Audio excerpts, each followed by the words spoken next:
नमो ब्रह्मादिभ्यो ब्रह्म विद्या संप्रदाय कर्तृभ्यो वंश ऋषिभ्यो नमो महाभ्यो नमो गुरुभ्यः ओम शांति शांति शांति।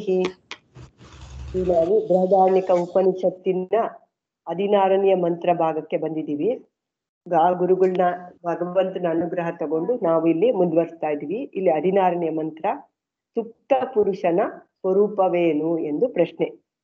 ಅದಕ್ಕೆ ಮಂತ್ರದ ಅರ್ಥ: ಆ ಅಜಾತ ಶತ್ರುವಿಂತೆಂದನು, ಈ ವಿಜ್ಞಾನಮಯ ಪುರುಷನಿದಾನಲ್ಲ, ಇವನು ಯಾವಾಗ ಹೀಗೆ ಸುಪ್ತನಾಗಿದ್ದನೋ ಆಗ ಇವನು ಎಲ್ಲಿದ್ದನು, ಏತರಿಂದ ಹೀಗೆ ಬಂದನು ಎಂದು ಗಾರ್ಗ್ಯನು ಅರಿಯದಿದ್ದನು ಎಂದು ಮಂತ್ರದ ಅರ್ಥ. ಇಲ್ಲಿ ಭಾಷ್ಯ ಭಾಗ 287ನೇ ಭಾಷ್ಯ ಭಾಗ.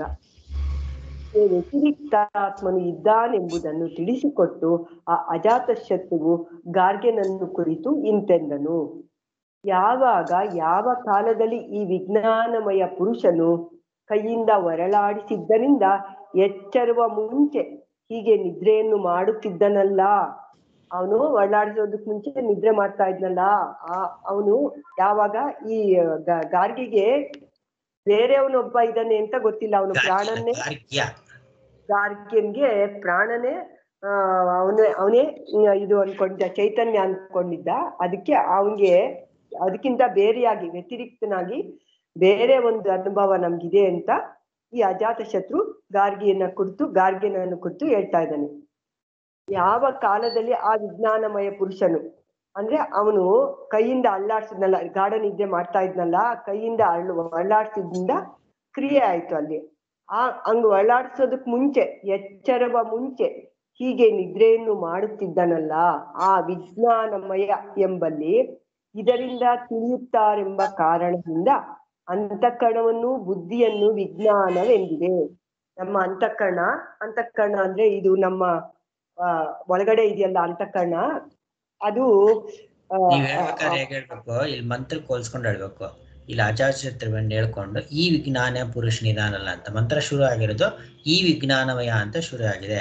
ಆ ಕಾರಣಕ್ಕಾಗಿ ಆಚಾರ್ಯರು ಇಲ್ಲಿ ವಿಜ್ಞಾನಮಯ ಅಂದ್ರೆ ಏನು ಅಂತ ಹೇಳ್ತಾ ಇದ್ರೆ ಅಂತ ಹೇಳ್ಬಿಟ್ಟು ಇದನ್ನ ಮುಂದುವರ್ಸ್ಬೇಕು. ವಿಜ್ಞಾನಮಯ ಏನು ಅಂತ ಹೇಳ್ತಾ ಇದ್ದಾರೆ ಇಲ್ಲಿ. ಅಂತಃಕರಣವನ್ನು ಬುದ್ಧಿಯನ್ನು ವಿಜ್ಞಾನವೆಂದಿದೆ.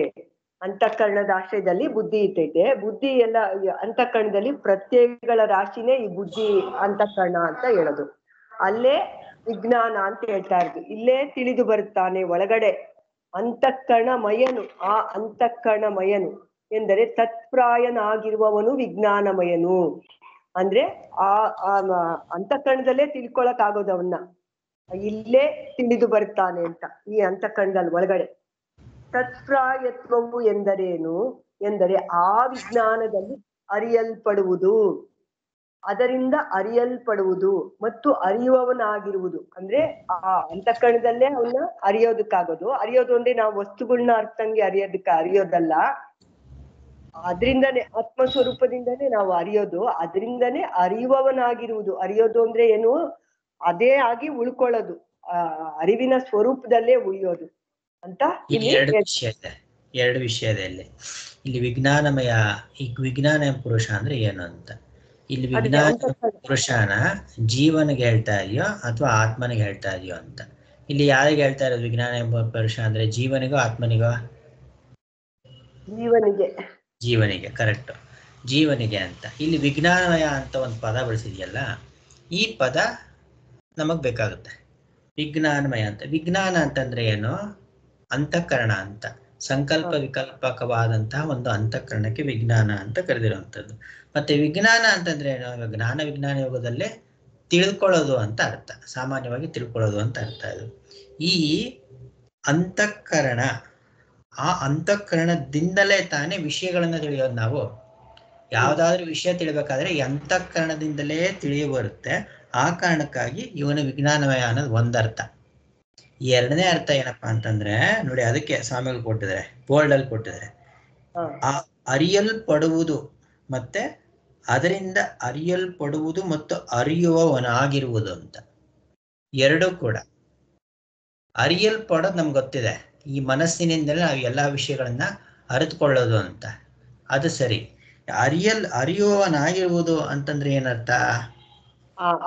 ಅದ್ರದ್ದು ಈಗ ಸೂರ್ಯನ ಬೆಳಕೆ ಕನ್ನಡಿ ಮೇಲೆ ವ್ಯಾಪಿಸ್ಕೊಂಡಿರ್ತೈತೆ, ಕನ್ನಡಿ ರಿಫ್ಲೆಕ್ಟ್ ಮಾಡ್ತಾ ಇರ್ತೈತೆ, ನಮ್ ಕನ್ನಡಿಯಿಂದ ಬೆಳಕು ಬರ್ತಾ ಇದೆ ಅಂತ ತಿಳ್ಕೊಳ್ತೀವಿ ನಾವು. ಆ ಅಂತಃಕರಣದ ಹಿಂತಡಿಕೆಯಾಗಿ ನಮ್ಮ ಸ್ವರೂಪ, ನಿಜವಾದ ಸ್ವರೂಪ ಇದೆ, ಅದರಿಂದ ನಾವು ಅರಿತಾ ಇರೋದು.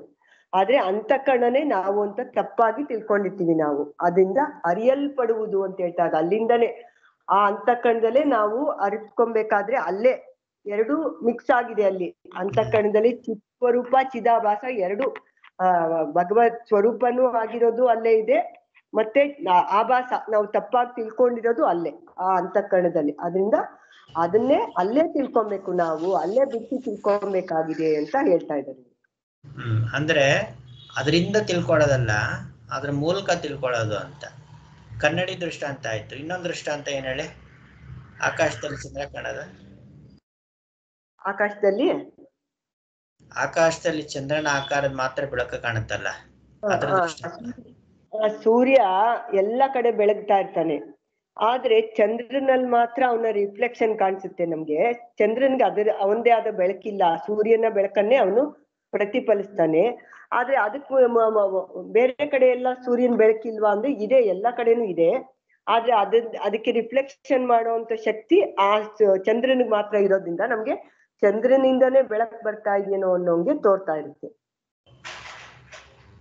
ಸರಿ ಇದೆಯಾ? ಅಲ್ಲ, ಮಧ್ಯದಲ್ಲಿ ಬ್ರೇಕ್ ಆಯ್ತು. ಈಗ ಸೂರ್ಯ ಬೆಳಗ್ತಾ ಇದ್ದಾನೆ, ಅವನ್ ಬೆಳಕು ಎಲ್ಲಾ ಕಡೆ ಸರ್ವವ್ಯಾಪಿ ಇದೆ.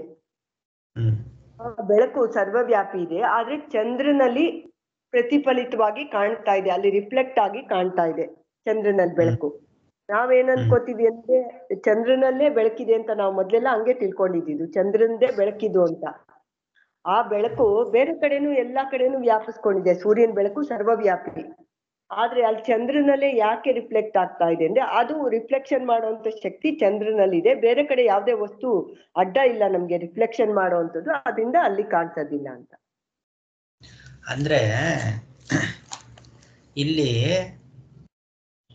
ಬೆಳಕು ನಮ್ಗೆ ಇಲ್ಲಿ ತಿಳುವಳಿಕೆ ಏನೋ ಕತ್ಲಿದೆ ಅಂತಾನೆ ತಿಳುವಳಿಕೆ. ನಮ್ಮ ಕಣ್ಣಿನಿಂದ ನೋಡಿದವಾಗ ಕತ್ಲಿದೆ ಅಂತ ಅಲ್ವಾ? ಸೂರ್ಯ ಮತ್ತೆ ಶ್ರೀಧರ್ನ ಕೇಳ್ತೀನಿ ಇದನ್ನ. ಸೂರ್ಯ ಮತ್ತೆ ಚಂದ್ರ, ಸೂರ್ಯನ ಬೆಳಕು ಚಂದ್ರನ ಮೇಲೆ ಬಿದ್ದರೆ ಆಗ ಚಂದ್ರನ ಆಕಾರದ ಬೆಳಕು ನಮಗೆ ಕಾಣುತ್ತೆ ಅಲ್ವಾ? ಸೂರ್ಯ ಮತ್ತೆ ಚಂದ್ರನ ನಡುವೆ ಇವಾಗ ಚಂದ್ರನ ಮೇಲೆ ಬೆಳಕು ನಮ್ಗೆ ಕಾಣಿಸ್ಬೇಕು ಅಂದ್ರೆ ಸೂರ್ಯನ ಬೆಳಕು ಚಂದ್ರನ ಮೇಲೆ ಹೋಗಿದ್ರೆ ತಾನೇ ಕಾಣಿಸೋದು. ಆ ಒಂದು ಪಾತ್ ಇದೆಯಲ್ಲ, ಸೂರ್ಯ ಮತ್ತೆ ಚಂದ್ರನ ಮಧ್ಯ ಪಾತು, ಆ ಬೆಳಕು ನಮ್ಗೆ ಕಾಣಿಸಲ್ಲ. ಇವಾಗ ಉದಾಹರಣೆಗೆ ನಾವು ಒಂದು ಟಾರ್ಚ್ ಇಟ್ಕೊಂಡು ಒಂದು ಬಾಲ್ ಮೇಲೆ ಒಂದು ಟಾರ್ಚ್ ಬಿದ್ರೆ ಆ ಟಾರ್ಚ್ ಬೆಳಕು ಇಲ್ಲೂ ಬೆಳಕು ಕಾಣಿಸುತ್ತೆ ನಮ್ಗೆ, ಆ ಬಾಲ್ ಮೇಲೂ ಬೆಳಕು ಕಾಣಿಸುತ್ತೆ. ಆ ತರ ಸೂರ್ಯ ಮತ್ತೆ ಚಂದ್ರ ಆ ಪಾತ್ ಇದೆಯಲ್ಲ, ಅಲ್ಲಿ ಬೆಳಕು ಯಾಕೆ ಕಾಣಿಸಲ್ಲ ನಮ್ಗೆ? ಅಲ್ಲಿ ಸ್ಪೇಸ್ ಇದೆಯಲ್ಲ. ಸ್ಪೇಸ್ ಇದೆ, ಇಲ್ಲೂ ಸ್ಪೇಸ್ ಇದೆಯಲ್ಲ. ಇಲ್ಲಿ ಬಾಲು ಮತ್ತೆ ನಾವು ಬೆಳಕಿದೆ ತಾನೆ ಎಲ್ಲಾ ಕಡೆ. ಇವಾಗ ಸೂರ್ಯನ ಬೆಳಕು ಚಂದ್ರನ ಮೇಲೆ ಬೀಳ್ಬೇಕಾದ್ರೆ ಅದ್ರ ನಡುವೆ ಬೆಳಕಿದೆಯೋ ಅಲ್ವಪ್ಪ? ಸ್ಪೇಸ್ ಇದೆ ಸರಿ, ಬೆಳಕಿದೆಯೋ ಅಲ್ವಾ? ಬೆಳಕಿದೆಯೋ ಅಲ್ವಾ? ಪ್ರಶ್ನೆ ಫಸ್ಟ್ ಇದೆ. ಆದ್ರೆ ನಮ್ಗೆ ಯಾಕೆ ಆ ಬೆಳಕು ಕಾಣಿಸಲ್ಲ? ಬರೀ ಚಂದ್ರನ ಮೇಲೆ ಬಿದ್ದಿದ್ದ ಬೆಳಕು ಮಾತ್ರ ಯಾಕೆ ಕಾಣಿಸುತ್ತೆ?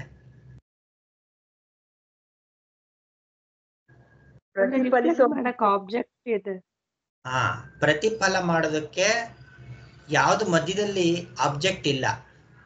ಚಂದ್ರ ಮಾತ್ರ ಪ್ರತಿಫಲಿಸಿದ. ಯಾವಾಗ ಬೆಳಕು ಪ್ರತಿಫಲಿಸುತ್ತೋ ಆಗ ಮಾತ್ರ ಗೋಚರ ಆಗದು ನಮ್ಗೆ. ಇಲ್ಲ ಅಂತಲ್ಲ, ಬೆಳಕು ನಮ್ಗೆ ಗೊತ್ತಾಗೋದು ಅದು ಪ್ರತಿಫಲನ ಮಾಡಿದಾಗ ಮಾತ್ರ ಗೊತ್ತಾಗೋದು ನಮ್ಗೆ. ಈಗ ಚಂದ್ರನ ಮೇಲೆ ಪ್ರತಿಫಲಿತವಾಗಿರೋದ್ರಿಂದ ನಮ್ಗೇನ್ ಗೊತ್ತಾಯ್ತು?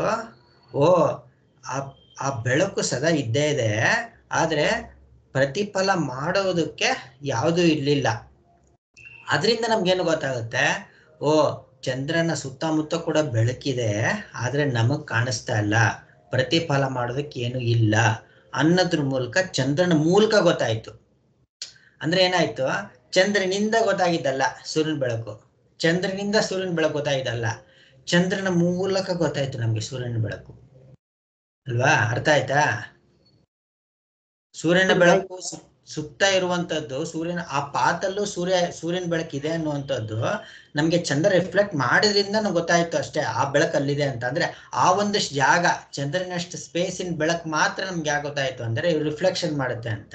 ಆ ರಿಫ್ಲೆಕ್ಷನ್ ಮಾಡೋದಕ್ಕೆ ಏನೂ ಇಲ್ಲ ಈ ಮಧ್ಯದಲ್ಲಿ, ಅದಕ್ಕೋಸ್ಕರ ಬೆಳಕು ಕಾಣಿಸ್ತಿಲ್ಲ ಅಷ್ಟೇ. ಇದು ಇಂಪಾರ್ಟೆಂಟ್ ಕಾನ್ಸೆಪ್ಟ್. ಯಾಕೆಂದ್ರೆ ಉಪನಿಷತ್ ಶಾಸ್ತ್ರಿಯಲ್ಲಿ ಇದ್ರೊಳಗೆಲ್ಲ ತುಂಬಾ ಇದರೆಲ್ಲ ಡಿಸ್ಕಸ್ ಮಾಡ್ತಾರೆ. ಸೊ ಇದರ ಮೂಲಕ ತಿಳ್ಕೊಂಡಂಗೆ ದ್ರಾಷ್ಟಾಂತಿಕದಲ್ಲೂ ಅಷ್ಟೇನೆ ಈ ಅಂತಃಕರಣದಿಂದ ವಿಷಯಗಳನ್ನ ಅರಿತೀವಿ. ಮತ್ತೆ ಅಂತಃಕರಣದಿಂದ ಅರಿಯೋದಲ್ಲ ಸ್ವರೂಪವನ್ನ, ಅಂತಃಕರಣದ ಮೂಲಕ ಅರಿಯೋದು ಅಂದ್ರೆ ಹಿಂಗೆ, ಚಂದ್ರನದಿಂದ ಸೂರ್ಯನ ಬೆಳಕು ಅರಿಯೋದಲ್ಲ, ಚಂದ್ರನ ಮೂಲಕ ಸುತ್ತ ಬೆಳಕು ವ್ಯಾಪಿಸಿ ಅನ್ನೋದು ನಮ್ಗೆ ಆ ವೈಜ್ಞಾನಿಕ ಆಲೋಚನೆಯಿಂದ ಗೊತ್ತಾಗುತ್ತಲ್ಲ. ಹಾಗೇನೆ ಇಲ್ಲಿ ನಮ್ಗೆ ಅಂತಃಕರಣ ಪ್ಲಸ್ ಆತ್ಮ ಎರಡು ಇಲ್ಲೇ ಇದೆ, ಅಂತಃಕರಣದಲ್ಲೇ ಇದೆ. ಹಾಗಾಗಿ ಅಂತಃಕರಣವನ್ನ ಬಿಟ್ಟು, ಯಾಕಂದ್ರೆ ನಮ್ಗೆ ಕಾಣಿಸ್ತಾ ಇರೋದು ಇಲ್ಲಿ ಇವಾಗ ಚೇತನ, ನಮ್ಗೆ ಇವಾಗ ಏನು, ನಮ್ಗೆ ಇವಾಗ ಗಾರ್ಗೆ ತಿಳ್ಕೊಂಡಿದ್ದಲ್ಲ ಇಷ್ಟೇ ಚೇತನ ಅಂತ, ನಮ್ಗೆ ಇಷ್ಟು ಸೀಮಿತ ಚೇತನ ಅಂತ ನಾವು ತಿಳ್ಕೊಂಡಿದ್ದೀವಿ. ಆದ್ರೆ ಸೀಮಿತ ಚೇತನ ಅಲ್ಲ, ಆತ್ಮನ ಬೆಳಕು ಎಲ್ಲಾ ಕಡೆ ಇದೆ. ಆದ್ರೆ ಈ ಒಂದು ಅಂತಃಕರಣ ಅನ್ನುವಂಥ ಉಪಾಧಿಯಿಂದ ಇಲ್ಲಿ ನಮ್ಗೆ ಬರ್ತಾ ಇದ್ದಾನೆ. ಚಂದ್ರ ಎನ್ನುವ ಉಪಾಧಿಯಿಂದ ಸೂರ್ಯನ ಬೆಳಕು ಅಷ್ಟರಕ್ಕೆ ಮಾತ್ರ ನಮ್ಗೆ ಹೆಂಗ್ ಬರುತ್ತೋ, ಈ ಅಂತಃಕರಣ ಜೀವ ಎನ್ನುವ ಉಪಾಧಿಯಿಂದ ಆತ್ಮನು ಕಾಲಗಳಲ್ಲಿ ತೋರ್ತಾ ಇದ್ದಾನೆ. ಆದ್ರೆ ಅವನು ಇಷ್ಟೇ ಇದ್ದಾನೆ ಅಂತ ಅಲ್ಲ, ಇದನ್ನ ಇಟ್ಟುಕೊಂಡು ನಾವು ಇದರ ಹಿಂತಡಿಕೆ ಆಗಿರಂತ ಸ್ವರೂಪವನ್ನ ತಿಳಿಸ್ಕೊಳ್ಬೇಕು ಅಂತ. ಸತ್ಯಾನೃತೆ ಮೃತ್ಯನಿಕೃತ, ಸತ್ಯ ಮತ್ತೆ ಅನೃತ ಎರಡೂ ಕೂಡ ಒಂದೇ ಕಡೆ ಇದೆ. ಅನೃತನ ಬಿಟ್ಟು ಸತ್ಯವನ್ನು ಮಾತ್ರ ಹಿಡ್ಕೊಳ್ಬೇಕು ಅನ್ನೋದು ಇಷ್ಟ ಅರ್ಥ ಬರುತ್ತೆ. ಇನ್ನು ಆಕ್ಷೇಪ ಇಲ್ಲಿ ಅಂತ. ನೀನ್ ದಿವ್ಯಾ ರೆಡಿ ಆದ್ರ?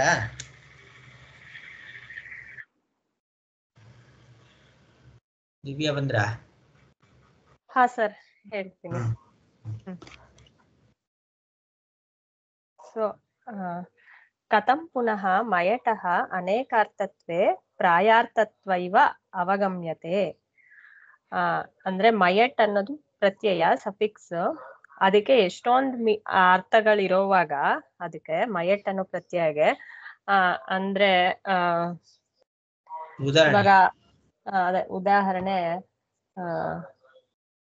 ಈಗ ಅಕ್ಕಿಲಿ ಕಲ್ಲಿದ್ರೆ ಅಕ್ಕಿ ಎಲ್ಲ ಕಲ್ಲು ಮಯ ಆಗೋಗಿದೆ ಅಂತ ಹೇಳ್ತೀವಿ. ಹಂಗೆ ಆತರ ಅಂದ್ರೆ ಒಂದಕ್ಕೆ ಮಿಕ್ಸ್ ಆದ್ರೆ ಸೇರಿಸುವಂತದ್ದು, ಪದದ ಜೊತೆಗೆ ಸೇರಿಸುವಂತದ್ದು ಪ್ರತ್ಯಯ ಅಂತ. ಪ್ರತ್ಯಯ ಅಂದ್ರೆ ಹೌದು, ಪದದ ಜೊತೆಗೆ ಸೇರಿಸುವಂತದ್ದು. ಈ ಮಯಟ್ ಅನ್ನೋ ಪ್ರತ್ಯಯ ಆ ಅರ್ಥದಲ್ಲಿ ಹೇಳ್ತೀವಿ. ಈಗ ನಾನು ಹೇಳ್ದಂಗೆ ಯಾವ್ದಾದ್ರು ಒಂದ್ ವಸ್ತು ಇನ್ನೊಂದ್ ವಸ್ತುವಲ್ಲೇ ಮಿಕ್ಸ್ ಆಗೋದಾಗ, ಇದೆಲ್ಲ ಇದು ಕಲ್ಮಯ ಆಗೋಗ್ಬಿಟ್ಟಿದೆ, ಇದು ಈ ತರ ಅದಂತ ಮಯ ಅನ್ನೋ ಶಬ್ದ ಆ ಅರ್ಥದಲ್ಲೇ ಮಯಟ್ ಪ್ರತ್ಯಯ ಯೂಸ್ ಮಾಡ್ತೀವಿ. ಆ ಅರ್ಥದಲ್ಲೇ ಮಯಟ್ ಅನ್ನೋ ಸಫಿಕ್ಸ್ ಅಂದ್ರೆ ಆ ಪ್ರತ್ಯಯ ಯೂಸ್ ಮಾಡ್ಬೇಕಾದ್ರೆ ಇಲ್ಲಿ ಪ್ರಾಯಾರ್ಥತ್ವೈವ ಕಥಂ ಅವಗಮ್ಯತೆ, ಪ್ರಾಯಾರ್ಥವೆಂದು ಹೆಂಗೆ ನಿಶ್ಚಯಿಸಕ್ ಬರುತ್ತೆ, ಆ ಅರ್ಥದಲ್ಲಲ್ವಾ ಯೂಸ್ ಮಾಡೋದು ಯಾವಾಗ್ಲೂ ಮಯಟ್ ಪ್ರತ್ಯಯನ ಅಂತ ಅವರು ಪ್ರಶ್ನೆ ಕೇಳ್ತಾ ಇದಾರೆ. ಅಂದ್ರೆ ಮಂತ್ರದಲ್ಲೇ ವಿಜ್ಞಾನಮಯ ಅಂತ ಎಲ್ಲ ಬಂದಿದ್ಯಲ್ಲ, ಸೊ ಅದನ್ನ ನೀವು ತೇಜೋಮಯ ಅಂತಂದ್ರೆ ಏನು, ಪೂರ್ತಿ ಕಾದ್ಬಿಟ್ಟಿದಾನೆ ಅಂತ. ಹೆಂಚ್ ಬೂದಿ ಕಾದ್ಬಿಟ್ಟು ಬೆಂಕಿ ಆಗ್ಬಿಟ್ಟಿದೆ ಅಂದ್ರೆ ಏನು, ತೇಜೋಮಯ ಅಂತ. ತೇಜೋಮಯ ಅಂದ್ರೆ ಇಲ್ಲ ಅದೇ ತರ ವಿಜ್ಞಾನಮಯ ಅಂತ. ಬೇರೆ ಅನೇಕ ಅರ್ಥಗಳಿರ್ಬೇಕಾದ್ರೆ ಮಯಟ್ ಪ್ರತ್ಯಯಕ್ಕೆ ಅನರ್ಥಗಳ ಇರುವುದರಿಂದ ಪ್ರಾಯಾರ್ಥವನ್ನೇ ಯಾಕೆ ಬೆಳೆಸಿರ್ತೀರಾ, ಪ್ರಾಯಾರ್ಥ ಅದನ್ನೇ ಯಾಕೆ ಬೆಳೆಸಿದ್ದೀರಾ ಅಂತ ಹೇಳ್ತಾ ಇರೋದು. ಹೇಳಿ. ತತ್ ಪ್ರಾಯಾರ್ಥ ಅಂತ ಉಪಯೋಗಿಸಿದಾರಲ್ಲ, ತನ್ಮಯ ತತ್ ಪ್ರಾಯ ವಿಜ್ಞಾನಮಯ ಅಂತ, ಅದನ್ನ ಪ್ರಾಯಾರ್ಥದಲ್ಲಿ ಯಾಕೆ ಉಪಯೋಗಿಸಿದೀರಾ ಅಂತ. ಅದಕ್ಕೆ ಪರಿಹಾರ, ಸಹ ವಾ ಅಯಮಾತ್ಮ ಬ್ರಹ್ಮ ವಿಜ್ಞಾನಮಯ ಮನೋಮಯ ಇತಿ ಏವಂ ಆದೌ ಪ್ರಾಯಾರ್ಥ ಏವ ಪ್ರಯೋಗ ದರ್ಶನಾತ್.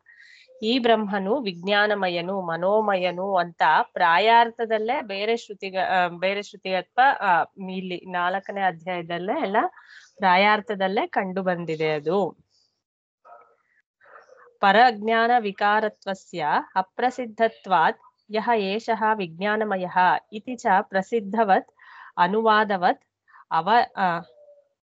ಅವಯವ ಉಪಮಾರ್ಥಯಃ ಚ ಅತ್ರ ಅಸಂಭವಾತ್. ಸೊ ಇದು ಪ್ರಾಯಾರ್ಥದಲ್ಲೇ ಕಂಡು ಬಂದಿದೆ. ಅದಾದ್ಮೇಲೆ ಅದಕ್ಕೆ ಇನ್ನೊಂದು ಕಾರಣನೂ ಕೊಡ್ತಾ ಇದ್ದಾರೆ. ಈ ವಿಜ್ಞಾನದ ವಿಕಾರವೆಂಬುದು ಅಪ್ರಸಿದ್ಧವಾಗಿರೋದ್ರಿಂದಲೂ, ಅಂದ್ರೆ ಇದು ವಿಜ್ಞಾನಮಯ ಅಂದ್ರೆ ವಿಜ್ಞಾನದ ವಿಕಾರವಾಗಿ ಬಂದಿದೆ ಅನ್ನೋದು ಭರ್ತೃ ಪ್ರಪಂಚರು ಹೇಳೋದು. ಅದು ಆಕ್ಚುಲ್ ಆಗಿ ಅದು ಅಪ್ರಸಿದ್ಧವಾಗಿರೋದ್ರಿಂದಲೂ ಮತ್ತೆ ಈ ವಿಜ್ಞಾನಮಯನಿದ್ದಾನಲ್ಲ ಎಂದು ಪ್ರಸಿದ್ಧವಾಗಿರುವಂತೆ ಇಲ್ಲಿ ವಿಜ್ಞಾನಮಯತ್ವವನ್ನು ಅನುವಾದ ಮಾಡಿಕೊಂಡಿರುವುದರಿಂದಲೂ ಅವಯವ ಉಪಮಾನ ಎಂಬ ಅರ್ಥಗಳು ಇಲ್ಲಿ ಸಂಭವಿಸುವ ಹಾಗಿಲ್ಲವಾದ್ದರಿಂದ ಪರಿಶೇಷದಿಂದ ಇಲ್ಲಿ ಪ್ರಾಯಾರ್ಥವೇ ತೆಗೆದುಕೊಳ್ಳತಕ್ಕದ್ದು.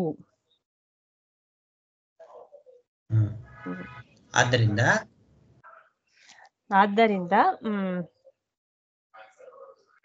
ತಸ್ಮಾತ್ ಸಂಕಲ್ಪ ವಿಕಲ್ಪಾದ್ಯಾತ್ಮಕಂ ಅಂತಃಕರಣಂ ವಿಜ್ಞಾನಂ ತನ್ಮಯಃ ಇತಿ ಏತತ್. ಅದಕ್ಕೆ ಸಂಕಲ್ಪ ವಿಕಲ್ಪಗಳಾಗಿರುವಂತ ಅಂತಃಕರಣ ಅಂದ್ರೇನೆ ಸಂಕಲ್ಪ ವಿಕಲ್ಪ ಅಲ್ವಾ, ಮನಸ್ಸು ಅಂದ್ರೆ ಅದು ತನ್ಮಯನಾದವನು ಅಂದ್ರೆ ವಿಜ್ಞಾನಮಯನು ಅಂತ ಅಭಿಪ್ರಾಯ. ಅದರಿಂದನೇ ಈ ವಿಜ್ಞಾನಮಯನು ಪುರುಷನು, ಏಕೆಂದರೆ ಪುರದಲ್ಲಿ ಇರುತ್ತಾನೆ ಅಂತ ಹೇಳ್ತಾರೆ. ಅಂದ್ರೆ ತನ್ಮಯ ಅಂದ್ರೇನು, ಇಲ್ಲಿ ಆತ್ಮನು ಅಂತಃಕರಣದಲ್ಲಿ ಬೆರ್ತ್ಕೊಂಡ್ಬಿಟ್ಟಿದ್ದಾನೆ. ಎಷ್ಟು ಮಟ್ಟಿಗೆ ಬೆರ್ತ್ಕೊಂಡಿದ್ದಾನೆ ಅಂತಂದ್ರೆ ಅವನ್ನೇ ಮರೆ ಮಾಡಷ್ಟು ಬೆರ್ತ್ಕೊಂಡ್ಬಿಟ್ಟಿದ್ದಾನೆ ಅಂತ. ಹಾಗೆ ತನ್ಮಯ ಅಂತ ಅಂತಃಕರಣವು ತನ್ಮಯವಾಗಿರುವಂಥದ್ದು ಅಂತ. ಇದೆಲ್ಲ ಬೆರೆತ್ಕೊಂಡ್ಬಿಟ್ಟಿದ್ದಾನೆ ಅನ್ನೋ ತರ. ಇವಾಗ ಸೂರ್ಯನ ಬೆಳಕು ಚಂದ್ರನಲ್ಲಿ ಎಷ್ಟು ಮಟ್ಟಿಗೆ ಬೆರೆತ್ಕೊಂಡ್ಬಿಟ್ಟಿದೆ ಅಂತಂದ್ರೆ ತಾನೇ ಸೂರ್ಯನೇನೋ ಅನ್ನೋ ತರ ಆಗೋಗ್ಬಿಟ್ಟಿದೆ ಅಂತ.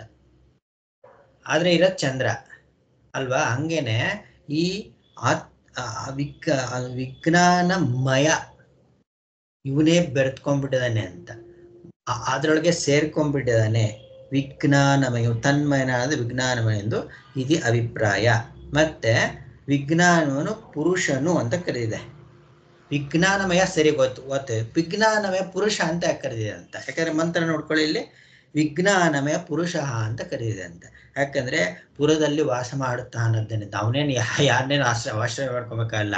ಪುರದಲ್ಲಿ ವಾಸ ಮಾಡುತ್ತಾನೆ ಅಂದ್ರೆ ಏನು, ಭಗವಂತ ಹೇಳಿರೋದನ್ನ ಅಹಮಾತ್ಮ ಗುಡಾಕೇಶ ಸರ್ವಭೂತಾಶಯ ಸ್ಥಿತ ಅಂತ. ಅಂದ್ರೆ ಎಲ್ಲರ ಭೂತಗಳಲ್ಲೂ ಬರ್ತಾನೆ ಇವನು ಅಂತ. ಎಲ್ಲಾ ಭೂತಗಳಲ್ಲೂ ನಾನು ನಾನು ಅಂತ ಹೇಳ್ಕೊಳ್ತಾ ಇರೋದು ಪರಮಾತ್ಮನನ್ನೇ. ಚಂದ್ರ ಗ್ರಹ ಎಲ್ಲಾ ಉಪಾಧಿಗಳಿಂದಲೂ ಬೆಳಕು ತೋರಂತ ಸೂರ್ಯಂದೇ ಅಂತಂಗೆ. ಚಂದ್ರನ ಮೇಲೆ ಬೆಳ್ಳು ಕಂಡ್ರೆ, ಆ ಶುಕ್ರ ಗ್ರಹದ ಮೇಲೆ ಕೆಂಪು ಕಂಡ್ರೆ, ಆ ಶನಿ ಗ್ರಹದ ಮೇಲೆ ನೀಲಿ ಕಂಡ್ರೆ ಆ ಉಪಾಧಿಗಳನ್ನ ಕಾಣ್ತಾ ಇದೆ. ಆ ಬೆಳಕೆಲ್ಲ ಸೂರ್ಯಂದೇ ಅನ್ನೋ ತರ ಅವನೇ ಅಲ್ಲೇ ವಾಸಿಸ್ತಾನೆ ಅಂತ. ಪುರದಲ್ಲಿ ವಾಸಿಸ್ತಾನೆ ಪರಮಾತ್ಮ ಅನ್ನೋದಕ್ಕೋಸ್ಕರ ಇಷ್ಟಿದೆ ಅಂತ ಅಂದ್ಬಿಟ್ಟು ಇದನ್ನ ಹೆಚ್ಚಿಗೆ ತುಂಬಾ ಜಾಸ್ತಿ ತಲೆ ಕೆಡ್ಸ್ಕೊಂಡು ಅರ್ಥ ಮಾಡ್ಕೊಳ್ಳೋಂಥದ್ದೇನಿಲ್ಲ. ಒಟ್ಟಿನಲ್ಲಿ ಇಲ್ಲಿ ವಿಜ್ಞಾನಮಯ ಪುರುಷ ಅಂದ್ರೆ ಏನು ಅಂತ ಅರ್ಥ ಮಾಡ್ಕೊಂಡ್ರೆ ಸಾಕು. ಜೀವನನ್ನೇ ಹೇಳಿರೋದು, ಆದ್ರೆ ವಿಶೇಷ ಇದೆ ಇಲ್ಲಿ ಅಂತ. ಜೀವ ಅಂತ ಹೇಳಿದ್ರು ಕೂಡ ಜೀವನಲ್ಲೇ ಪರಮಾತ್ಮನು ಇರ್ತಾನೆ, ಪುರುಷನು ಇರ್ತಾನೆ ಅನ್ನುವ ಕಾರಣಕ್ಕಾಗಿ ಇಲ್ಲಿ ಹೇಳಿರುವಂಥದ್ದು ಅಂತ. ಮತ್ತೆ ಮುಂದೆ 288ನೇ ಭಾಷೆ ಭಾಗ. ಕ್ವೈಷ ತದಾ ಭೂತ್ ಇತಿ ಪ್ರಶ್ನಃ ಸ್ವಭಾವ ವಿಜಿಜ್ಞಾಪಯಿಷಯ. ಕ್ವ ಏಷಃ ಅಂದ್ರೆ ಏಷಃ ಇವನು ಎಲ್ಲಿದ್ದನು ಅಂತ ಕ್ವಶನ್ ಬರುತ್ತೆ. ಅಂದ್ರೆ ಅವನ್ನ ಎಪ್ಸದ್ನಲ್ಲ ಅಜಾತ ಶತ್ರುವು. ಅದಕ್ಕೆ ಪ್ರತಿಬೋಧಾತ್ ಪ್ರಾಕ್ ಅಂತ ನೆಕ್ಸ್ಟ್ ಲೈನ್ ಅಲ್ಲಿ ಇದೆ. ಅಂದ್ರೆ ಅವನ್ನ ಎಪ್ಸೋದಕ್ ಮುಂಚೆ ಸೊ ಆ ವಿಜ್ಞಾನಮಯ ಸ್ವಭಾವವನ್ನು ತಿಳಿಸುವ ಇಚ್ಛೆಯಿಂದ, ಇದು ಆ ವಿಜ್ಞಾನಮಯ ಪುರುಷನನ್ನ ಹೇಳೋ ಇಚ್ಛೆಯಿಂದ ಇದಕ್ಕೆ ಎಲ್ಲಿದ್ದನು ಅಂತ ಕೇಳಿದ್ದು. ಯಾವಾಗ ಅಂದ್ರೆ ಪ್ರತಿಬೋಧಾತ್ ಪ್ರಾಕ್ ಕ್ರಿಯಾಕಾರಕ ಫಲ ವಿಪರೀತ ಸ್ವಭಾವ ಆತ್ಮ ಇತಿ ಕಾರ್ಯಾಭಾವೇ ದಿದರ್ಶಯಿಷಿತಂ.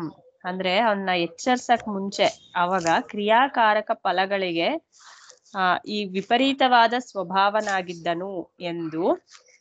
ಅಂದ್ರೆ ಅದನ್ನ ಅವ್ನ್ ಮಾಡ್ತಾ ಇರ್ಲಿಲ್ಲ. ಕ್ರಿಯಾಕಾರಕ ಫಲಗಳು ಅವನ್ಗೆ ಇರ್ಲಿಲ್ಲ. ಅಂದ್ರೆ ಕಾರ್ಯಕರಣ ಸಂಘಾತ ಅವನ್ಗೆ ಇರ್ಲಿಲ್ಲ. ಅದನ್ನ ತಿಳಿಸೋದಕ್ಕೋಸ್ಕರ ವೈಷ ತದಾಭೂತ್ ಪ್ರಶ್ನಃ. ಇವಾಗ ಇಲ್ಲಿ ಮಂತ್ರ ನೋಡ್ಕೊಂಡಾಗ 2 ಪ್ರಶ್ನೆಗಳಿದೆ. ಇಲ್ಲಿ ಯಾವ್ದು ಪ್ರಶ್ನೆ ಅದು ಸಂಸ್ಕೃತದಲ್ಲಿ ಹೇಳಿ. ಕ್ವೈಶ ತದಾಭೂತ್, ಆಮೇಲೆ ಕುತ ಏತದಾಗತ ಅಂದ್ರೆ ಎಲ್ಲಿಂದ ಬಂದನು. ಕುತಃ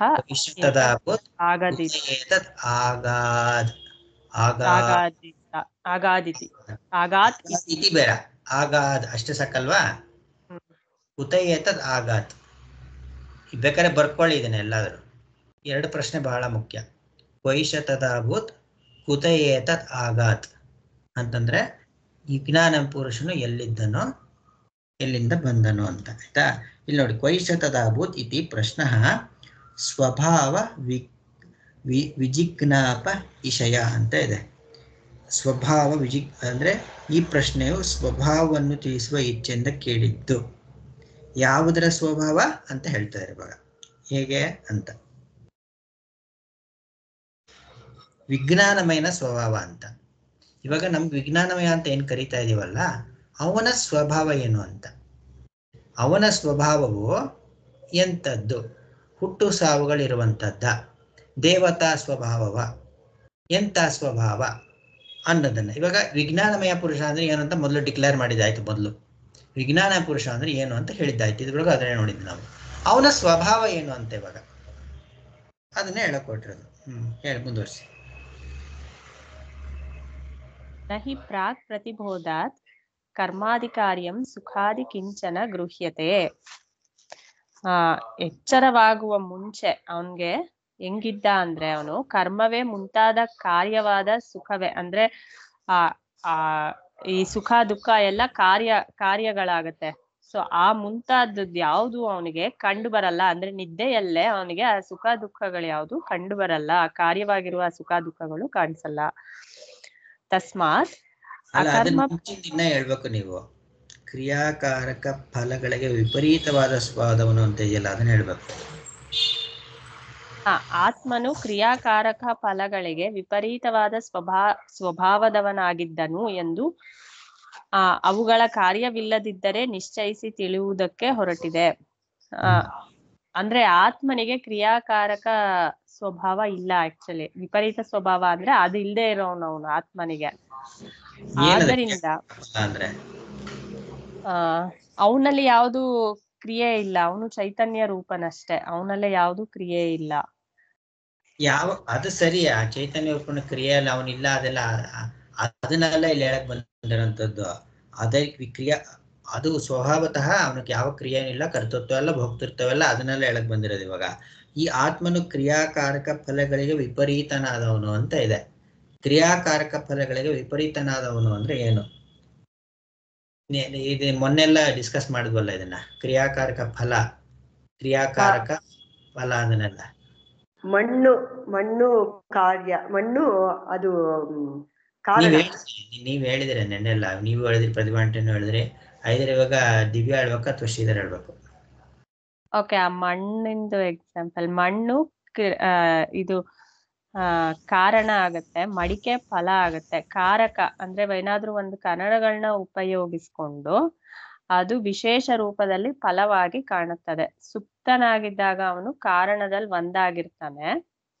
ಅವನ್ನ ಅಲ್ಲಾಡ್ಸೋದು ಅನ್ನೋ ಕ್ರಿಯೆ ಮಾಡಿದಾಗ ನಾನು ಅನ್ನೋ ಫಲ ಬರುತ್ತೆ. ಅವಾಗ ಅವನಿಗೆ ಎಲ್ಲಾ ಕರ್ಮಗಳು ಬರುತ್ತೆ. ಆ ಕಾರಣಕ್ಕಾಗಿ ಇವನು ಎಚ್ಚರವಾಗುವ ಮುಂಚೆ ಅಂದ್ರೆ ಏನರ್ಥ? ಆ ಗಡಿಗೆ ಮಡಿಕೆ ತೋರುವ ಮುಂಚೆ ಏನಾಗಿತ್ತು? ಮಣ್ಣಾಗೆ ಇರ್ತಾನೆ. ಆ ಮಣ್ಣು ಕ್ರಿಯಾಕಾರಕಗಳಿಂದ ಆಗಿದ್ದ. ಅದು ಕ್ರಿಯಾಕಾರಕ ಮಣ್ಣು ಕ್ರಿಯಾಕಾರಕ ಆದ್ಮೇಲೆ ಫಲ ಆಗಿದ್ದು. ಕ್ರಿಯಾಕಾರಕ ಅಂದ್ರೆ ಕ್ರಿಯೆಯನ್ನು ಮಾಡುವಂತ ಕುಂಬಾರ ಬೇರೆ ಬೇರೆ ಕಾರಕಗಳನ್ನ ಬಳಸ್ಕೊಂಡು ಅದು ಆದ್ಮೇಲೆ ಮಡಕೆ ಆಗಿದ್ದು. ಅದಕ್ಕೆ ಮುಂಚೆ ತನ್ನ ಸ್ವಭಾವವಾದಂತಹ ಆ ಕ್ರಿಯಾಕಾರಕ ಫಲರಹಿತವಾದಂತ ಮಣ್ಣು ಮಾತ್ರ ಇತ್ತು. ಹಾಗೇನೆ ಈ ಆತ್ಮನು ಎಚ್ಚರವಾಗುವ ಮುಂಚೆ, ವಿಜ್ಞಾನಮಯನಾಗಿ ತೋರುವ ಮುಂಚೆ ಏನಾಗಿದ್ದ? ಈ ಕ್ರಿಯಾಕಾರಕ ಫಲಗಳಿಗೆ ವಿಪರೀತವಾದ ವಿಪರೀತವಾಗಿದ್ದಾಗ ಏನಾಯ್ತು?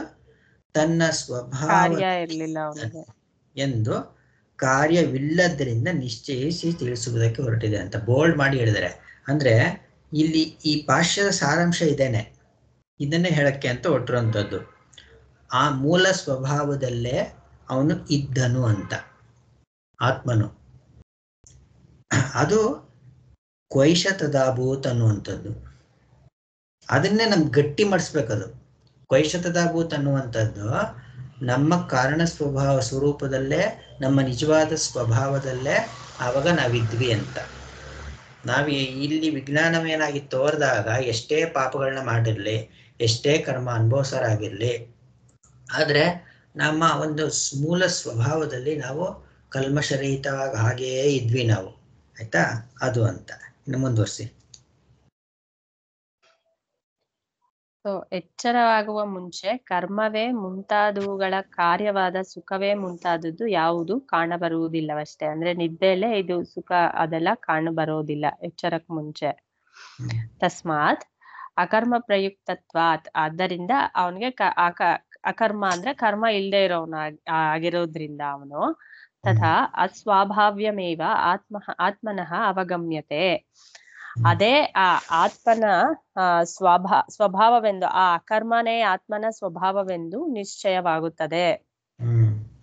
ಭಗವದ್ಗೀತೆಯಲ್ಲೂ ಅದೆಲ್ಲ ಬಂದಿರೋದು.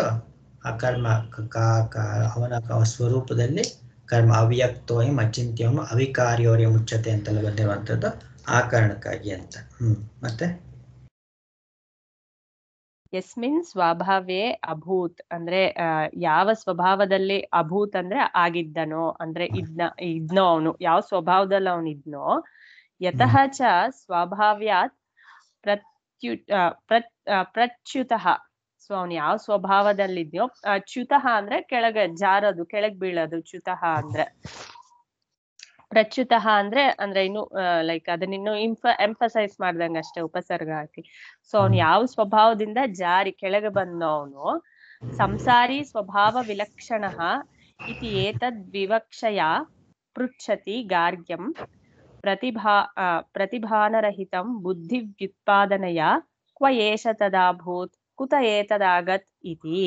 ಸೊ ಅವನು ಯಾವ ಸ್ವಭಾವದವನಾಗಿದ್ನೋ ಮತ್ತೆ ಎಲ್ಲಿ ಯಾವ ಸ್ವಭಾವದಿಂದ ಅವನು ಜಾರಿ ಬಂದಾಗ ಅವನ ನಿಜ ಸ್ವರೂಪಕ್ಕಿಂತ ವಿಲಕ್ಷಣವಾದ, ಅವನ ನಿಜ ಸ್ವರೂಪ ಕಾರ್ಯ ಇಲ್ಲದೆ ಇರೋದು, ಆದ್ರೆ ಅದಕ್ಕಿಂತ ವಿಲಕ್ಷಣವಾಗಿ ಕಾರ್ಯವಿರುವಂತ ಸ್ವಭಾವ, ಸಂಸಾರಿ ಸ್ವಭಾವ ಬರುತ್ತೆ ಅವನ್ಗೆ. ಆ ಸಂಸಾರಿ ಸ್ವಭಾವ ಆಗಿದಾನೆ ಅದನ್ನ ತಿಳಿಸ್ಬೇಕು ಅನ್ನೋ ಇಚ್ಛೆಯಿಂದ, ಸೊ ಆ ವಿಷಯನ ತಿಳಿಸ್ಬೇಕು ಅನ್ನೋ ಇಚ್ಛೆಯಿಂದ ಯಾವ ಉತ್ತರವೂ ಹೊಳೆಯದೇ ಇದ್ದ ಗಾರ್ಗ್ಯನಿಗೆ ಸರಿಯಾದ ತಿಳುವಳಿಕೆಯನ್ನು ಉಂಟು ಮಾಡುವುದಕ್ಕಾಗಿ ಇವನು ಆಗ ಎಲ್ಲಿದ್ದನು, ಕುತಃ ಏತದಾಗತ, ಎಲ್ಲಿಂದ ಬಂದ ಅಂತ ಕೇಳ್ತಾನೆ. ಅಂದ್ರೆ ಇಷ್ಟ ಹೇಳಿದ್ಮೇಲೆ ಈ ಗಾರ್ಗ್ಯನಿಗೆ ಪ್ರಶ್ನೆ ಬರ್ಬೇಕಾಯ್ತು. ಅದು ಅವ ಇಷ್ಟೊಂದೆಲ್ಲ ಹೇಳಿದ್ಮೇಲೆ ಗಾರ್ಗ್ಯನಿಗೆ ಪ್ರಶ್ನೆ ಬರ್ಬೇಕಾಯ್ತು, ಆದ್ರೆ ಅವನು ಸುಮ್ಮನೆ ಇದ್ಬಿಟ್ಟಿದ್ದ. ಆ ಕಾರಣಕ್ಕಾಗಿ ಅಜಾತ ಶತ್ರುವೇ ಅನಿವಾರ್ಯವಾಗಿ ಪ್ರಶ್ನೆ ಕೇಳಬೇಕಾಗಿ ಬಂತು. ಅದೇ ತರ ನಮಗೆ ಹೇಗೆ, ನಮಗೆ ಇಷ್ಟೊಂದೆಲ್ಲ ನಮ್ಗೆ ಅನುಭವದಲ್ಲಿದ್ರೂ ಕೂಡ, ನಾವು ನಿದ್ರೆಗೆ ದಿನಾಗ್ಲೂ ಹೋದ್ರೂ ಕೂಡ ನಾವೇ ಯಾವತ್ತೂ ಪ್ರಶ್ನೆನೇ ಹಾಕೊಂಡಿಲ್ಲ. ನಾವು ನಿದ್ರೆನಲ್ಲಿ ನಮ್ಮ ಅಸ್ತಿತ್ವ ಇಲ್ದೇ ಇರಂಗಾಗಿಲ್ಲ, ಈಗಲೂ ಕೂಡ ನಮ್ಮ ಅಸ್ತಿತ್ವ ಇದೆ. ಹಂಗಾದ್ರೆ ನನ್ನ ನಿಜವಾದ ಸ್ವರೂಪ ಯಾರು ನಾವು ಪ್ರಶ್ನೆನೇ ಮಾಡ್ಕೊಂಡಿಲ್ವಲ್ಲ. ಹಾಗಾಗಿ ಗಾರ್ಗ್ಯನ ಸ್ಥಾನದಲ್ಲೇ ನಾವು ಇದ್ದೀವಿ ಅಂತ ಅವನೇನು ಪ್ರಶ್ನೆ ಮಾಡಲಿಲ್ಲ. ಇಂಥ ಒಂದು ಘನವಾದಂತಹ ಒಂದು ಅನುಭವ ನಮ್ಮಲ್ಲೇ ಇದ್ರೂ ಕೂಡ ಭಗವತ್ಪಾದ ಹೇಳ್ತಾ ಇದ್ರು, ಭಗವಂತ ನಾನು ಎಲ್ಲಾ ಉಪಾಧಿಗಳನ್ನ ಬಿಡಿಸಿ ನೋಡ್ಕೊಳ್ರ ನನ್ನ ಸ್ವರೂಪ ಹೀಗಿದೆ ಅಂತ ದಿನಾಗ್ಲೂ ನಮ್ಮನ್ನ ಅವನ ಸ್ವರೂಪದಲ್ಲಿ ಮುಳುಗಿಸಿ ತೋರಿಸ್ತಾನೇ ಇರ್ತಾನೆ. ಆದ್ರೆ ನಮ್ಗೆ ಯಾವತ್ತೂ ಅದ್ರ ಜಿಜ್ಞಾಸನೇ ಬಂದಿಲ್ಲ ಅಂತ ನೋಡಿ ಅವ್ರ ಮಾತು. ಹಾಗೇನೆ ಇಲ್ಲಿ ಅವನಿಗೂ ಬಂದಿಲ್ಲ. ಆ ಕಾರಣಕ್ಕಾಗಿ ಇವನು ಅಜಾತ ಶತ್ರು ಕೇಳ್ದ, ಏನಂತ ಕೇಳ್ದ? ಕ್ವೈಶತದಾಭೂತ್ ಕುತಯೇತದಾಗಾತ್, ಎಲ್ಲಿದ್ದ ಅವನು ಈಗ ಎಲ್ಲಿಂದ ಬಂದ ಅವನು ಅಂತ. ತನ್ನ ಸ್ವಭಾವದಲ್ಲಿ ಇದ್ಬಿಟ್ಟಿದ್ವಿ ನಾವು. ಚೆನ್ನಾಗಿ ಅರ್ಥ ಮಾಡ್ಕೊಳ್ಬೇಕಪ್ಪ ಇದನ್ನ. ಕಾರಣದಲ್ಲಿ ಇದ್ಬಿಟ್ಟಿದ್ವಿ ನಾವು ಅಂದ್ರೆ ನಮ್ಮ ಮೂಲ ಸ್ವಭಾವದಲ್ಲೇ ಇದ್ಬಿಟ್ಟಿದ್ವಿ. ಐಸ್ ಆಗೋದಕ್ಕೆ ಮುಂಚೆ ಐಸು ಸಾಲಿಡ್ ಅಂತೀವಿ ನಾವು. ಐಸ್ ಸಾಲಿಡ್ ಅಂತ. ಅದು ಸಾಲಿಡ್ ಅಲ್ಲ, ಅದು ಲಿಕ್ವಿಡ್. ಅದು ತನ್ನ ಸ್ವಭಾವ ಲಿಕ್ವಿಡ್. ಆದರೆ ಐಸ್, ಸಾಲಿಡ್ ಐಸ್ ಅಂತಂದ್ರೆ ಐಸ್ನಿಂದ ಹೊಡೆದ್ರೆ ಏಟಾಗುತ್ತೆ ನಮಗೆ ಅಲ್ವಾ. ಐಸ್, ಸಾಲಿಡ್ ಐಸ್ ಅಂತೀವಿ ನಾವು ಅದನ್ನ. ಆದರೆ ಅದು ಶಾಂತವಾಗಿ ತನ್ನ ಸ್ವಭಾವದಲ್ಲಿ ಹೋಗ್ಬಿಡುತ್ತೆ. ಅದು ಅದರಲ್ಲಿ ಯಾವುದು ಸಾಲಿಡಿಟಿ ಅನ್ನೋದಿಲ್ಲ. ಅದು ಸಾಲಿಡಿಟಿ ಅನ್ನೋದು ಬಂದಿದ್ದು ಕ್ರಿಯಾಕಾರಕಗಳಾದ್ಮೇಲೆ, ಎಕ್ಸ್ಟರ್ನಲ್ ಹೊರಗಡೆ ಇರುವಂತಹ ಒಂದು ವಸ್ತುವಿನ ಇದಾದವಾಗ. ನೀವು ಮೊನ್ನೆ ತೋರಿಸಿದ್ರಿ ನೋಡಿ, ಎಷ್ಟೋ ಮಂಜು ಬಿದ್ದಿದೆ ಅಂತ. ಅಂದ್ರೆ ಮಳೆ ಇದ್ದರೆ ಏನು ತೋರಿಸ್ತಾ ಇರ್ಲಿಲ್ಲ. ಮಳೆ ಬಗ್ಗೆ ಎಲ್ಲರೂ ಗೊತ್ತಿರೋದು, ಬೆಂಗಳೂರಲ್ಲೂ ಮಳೆ ಬೀಳುತ್ತೆ. ಆದ್ರೆ ಅಲ್ಲಿ ಸ್ನೋಫಾಲ್ ಬೀಳ್ತಾ ಇರೋದ್ರಿಂದ ಅದು ವಿಶೇಷ, ಅದು ವಿಶೇಷ ಅಂತ ತೋರಿಸಿದ್ರು ಅಲ್ವಾ. ಹಾಗೇನೆ ಇಲ್ಲಿ ಅವನು ಆ ಸ್ವಭಾವದಲ್ಲಿ ಇರ್ತಾನೆ ಅಂತ. ಇಲ್ಲಿ ದೃಷ್ಟಾಂತಕ್ಕೆ ಚೆನ್ನಾಗಿ ಹೋಲಿಸ್ಕೋಬೇಕು. ದೃಷ್ಟಾಂತ ಎಷ್ಟೇ ಅರ್ಥ ಆದ್ರೂ ಕೂಡ ಅವನು ಅಲ್ಲಿ ಇದ್ದ ಅಂತ. ಸೊ ಅಲ್ಲಿದ್ದ ಮೇಲೆ ಏನಕ್ಕೆ ಜಾರು ಬೀಳ್ತೀವಿ ನಾವಲ್ಲಿ ಅಂತ, ಏನಕ್ಕೆ ಜಾರು ಬೀಳ್ತಾ ಇದೀವಿ ಈ ಕಡೆ ಅಂತದ್ದು ಗೊತ್ತಾಯ್ತದ ಆಘಾತ ಅನ್ನೋ ಪ್ರಶ್ನೆ ಕೇಳಿದ್ರೆ, ಈ ಉಪನಿಷತ್ ಮುಗಿಯೋವರೆಗೂ ಅದೇ ಚರ್ಚೆಗಳೇ ಇದೆ. ಪೂರ್ತಿ ಚೆನ್ನಾಗಿ ಮನನ ಮಾಡ್ಬೇಕಾದಂಥದ್ದು ಈ ಎರಡು. ಇದು ಹಿಂದಿಂದ ಆಯ್ತು. ಈ ಒಂದು ಬ್ರಾಹ್ಮಣ ಎರಡು ಭಾಗ.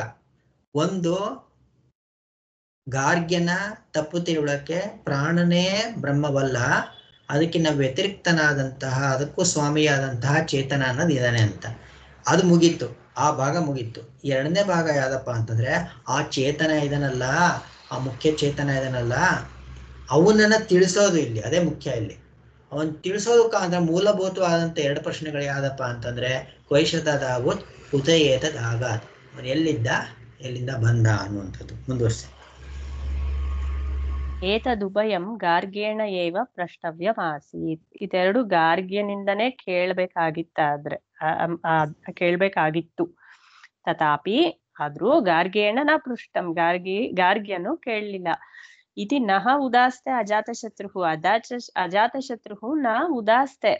ಅದಕ್ಕೆ ಅಜಾತಶತ್ರು ಅದನ್ನ ಏನು ಇದ್ ಮಾಡ್ಲಿಲ್ಲ, ಸುಮ್ನಾಗ್ಲಿಲ್ಲ. ಅಂದ್ರೆ ಉದಾಸೀನ ಮಾಡ್ಲಿಕ್ಕೆ ಕೇಳಲಿಲ್ವಲ್ಲ, ಬಿಟ್ಬಿಡೋಣ ಅಂತ ಮಾಡ್ಲಿಲ್ಲ.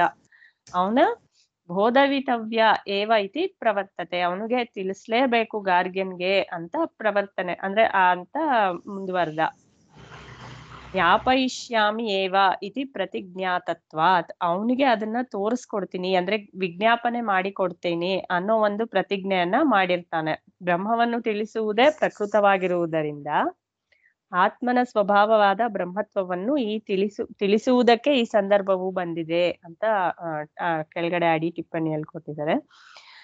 ಏವಂ ಅಸೌ ವ್ಯುತ್ಪಾದ್ಯಮಾನಃ ಅಪಿ ಗಾರ್ಗ್ಯಃ ಯತ್ರ ಏಷ ಆತ್ಮ ಅಭೂತ್ ಪ್ರಾಕ್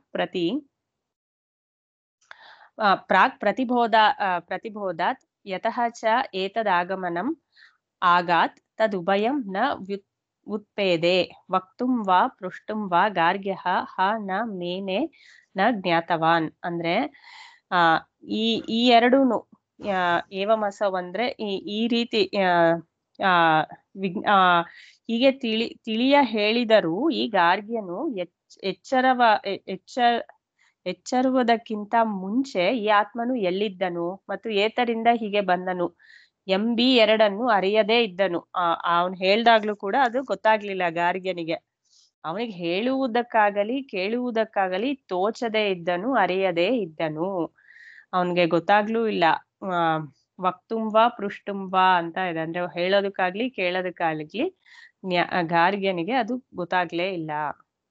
ಆದ್ರೆ ಏನ್ ಮಾಡೋದು, ಅಜಾತಶತ್ರು ಹೇಳ್ತೀನಿ, ಬ್ರಹ್ಮವನ್ನು ತಿಳಿಸ್ಕೊಡ್ತೀನಿ ಅಂತ ಹೇಳಿದನಲ್ಲ, ಅದಕ್ಕೋಸ್ಕರ ಅಜಾತಶತ್ರುವೇ ಅಜಾತಶತ್ರುವೇ ಪ್ರಶ್ನೆ ಮಾಡಿ ಅಜಾತಶತ್ರುವೇ ಉತ್ತರವನ್ನ ಹೇಳಕ್ ಹೊರಟಿದ್ದಾನೆ ಅಂತ. 17ನೇ ಮಂತ್ರ ಯಾರು ಹೇಳ್ತೀರಾ? ಪ್ರತಿಭಾ ಅಂತ ಹೇಳ್ತೀರಾ? ಇಲ್ಲ, ನಾನು ಅದನ್ನ ನೋಡ್ಕೊಂಡಿಲ್ಲ. ಸರಿ, ಆಯ್ತು, ಹೇಳಿ ಕೃಷ್ಣಮಣಿ. 17ನೇ ಮಂತ್ರ. ಆ ಅಜಾತಶತ್ರುವಿಂತೆಂದನು, ಈ ವಿಜ್ಞಾನಮಯ ಪುರುಷನಿದಾನಲ್ಲ, ಇವನು ಯಾವಾಗ ಹೀಗೆ ಸುಪ್ತನಾಗಿದ್ದನೋ ಆಗ ಈ ಪ್ರಾಣಗಳ ವಿಜ್ಞಾನದಿಂದ ತೆಗೆದುಕೊಂಡು ಅಂತರ್ಹೃದಯದಲ್ಲಿ ಆ ಆಕಾಶ ಉಂಟಲ್ಲ ಅಲ್ಲಿ ಮಲಗಿರುತ್ತಾನೆ. ಅವುಗಳನ್ನು ಯಾವಾಗ ಗ್ರಹಿಸುತ್ತಾನೋ ಆಗ ಈ ಪುರುಷನು ಸ್ವಪಿತಿ ಎಂಬ ಹೆಸರುಗಳುಳ್ಳವನಾಗುತ್ತಾನೆ.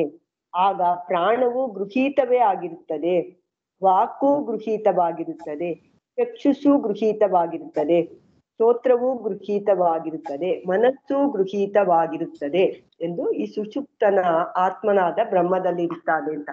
ಈ ಸುಷುಪ್ತಿನಲ್ಲಿ ಅವನು ಬ್ರಹ್ಮದಲ್ಲಿ ಒಂದಾಗಿರ್ತಾನೆ ಅಂತ ಈ ಮಂತ್ರದ ಅರ್ಥ. ಮತ್ತೆ ಒಂದು ವಿಷಯ ಇಲ್ಲಿ ನಮ್ಗೆ ಆತ್ಮಸ್ವರೂಪದ ಒಂದು ವಿಷಯವಾಗಿ ನಮ್ಗೆ ಇದುವರೆಗೂ ಗೊತ್ತಿರೋದ್ರಿಂದ ನಾವು ಅದಕ್ಕೆ ಹೊಂದಿಸ್ಕೊಂಡೆ ನಾವು ಅರ್ಥ ಮಾಡ್ಕೊಳ್ತೀವಿ, ಆಯ್ತಾ. ಆಚಾರ್ಯ ದೃಷ್ಟಿನೂ ಅದೇನೆ.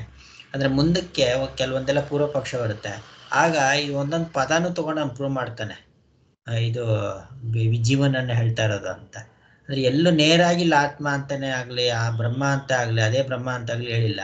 ಇಲ್ಲೇನಿದ್ರು ಕೂಡ ಗೃಹೀತವಾಗಿರುತ್ತದೆ, ಎಲ್ಲವೂ ಅದರೊಳಗೆ ಸೇರ್ಕೊಂಡಿರುತ್ತೆ ಅಂತಾನೆ ಹೇಳಿದೆಯಲ್ಲ ಅಂತ ಸುಮ್ಮನೆ ನೆನ್ಪಿಟ್ಕೊಳಕಷ್ಟೇ. ಮಂತ್ರ ಏನ್ ಹೇಳುತ್ತೆ ಅದನ್ನ ಸ್ವಲ್ಪ ನೆನ್ಪಿಟ್ಕೊಂಡ್ರೆ ಸ್ವಲ್ಪ ಮುಂದಕ್ಕೆ ಎಲ್ಲ ಅನುಕೂಲ ಆಗುತ್ತೆ ಅಂತ.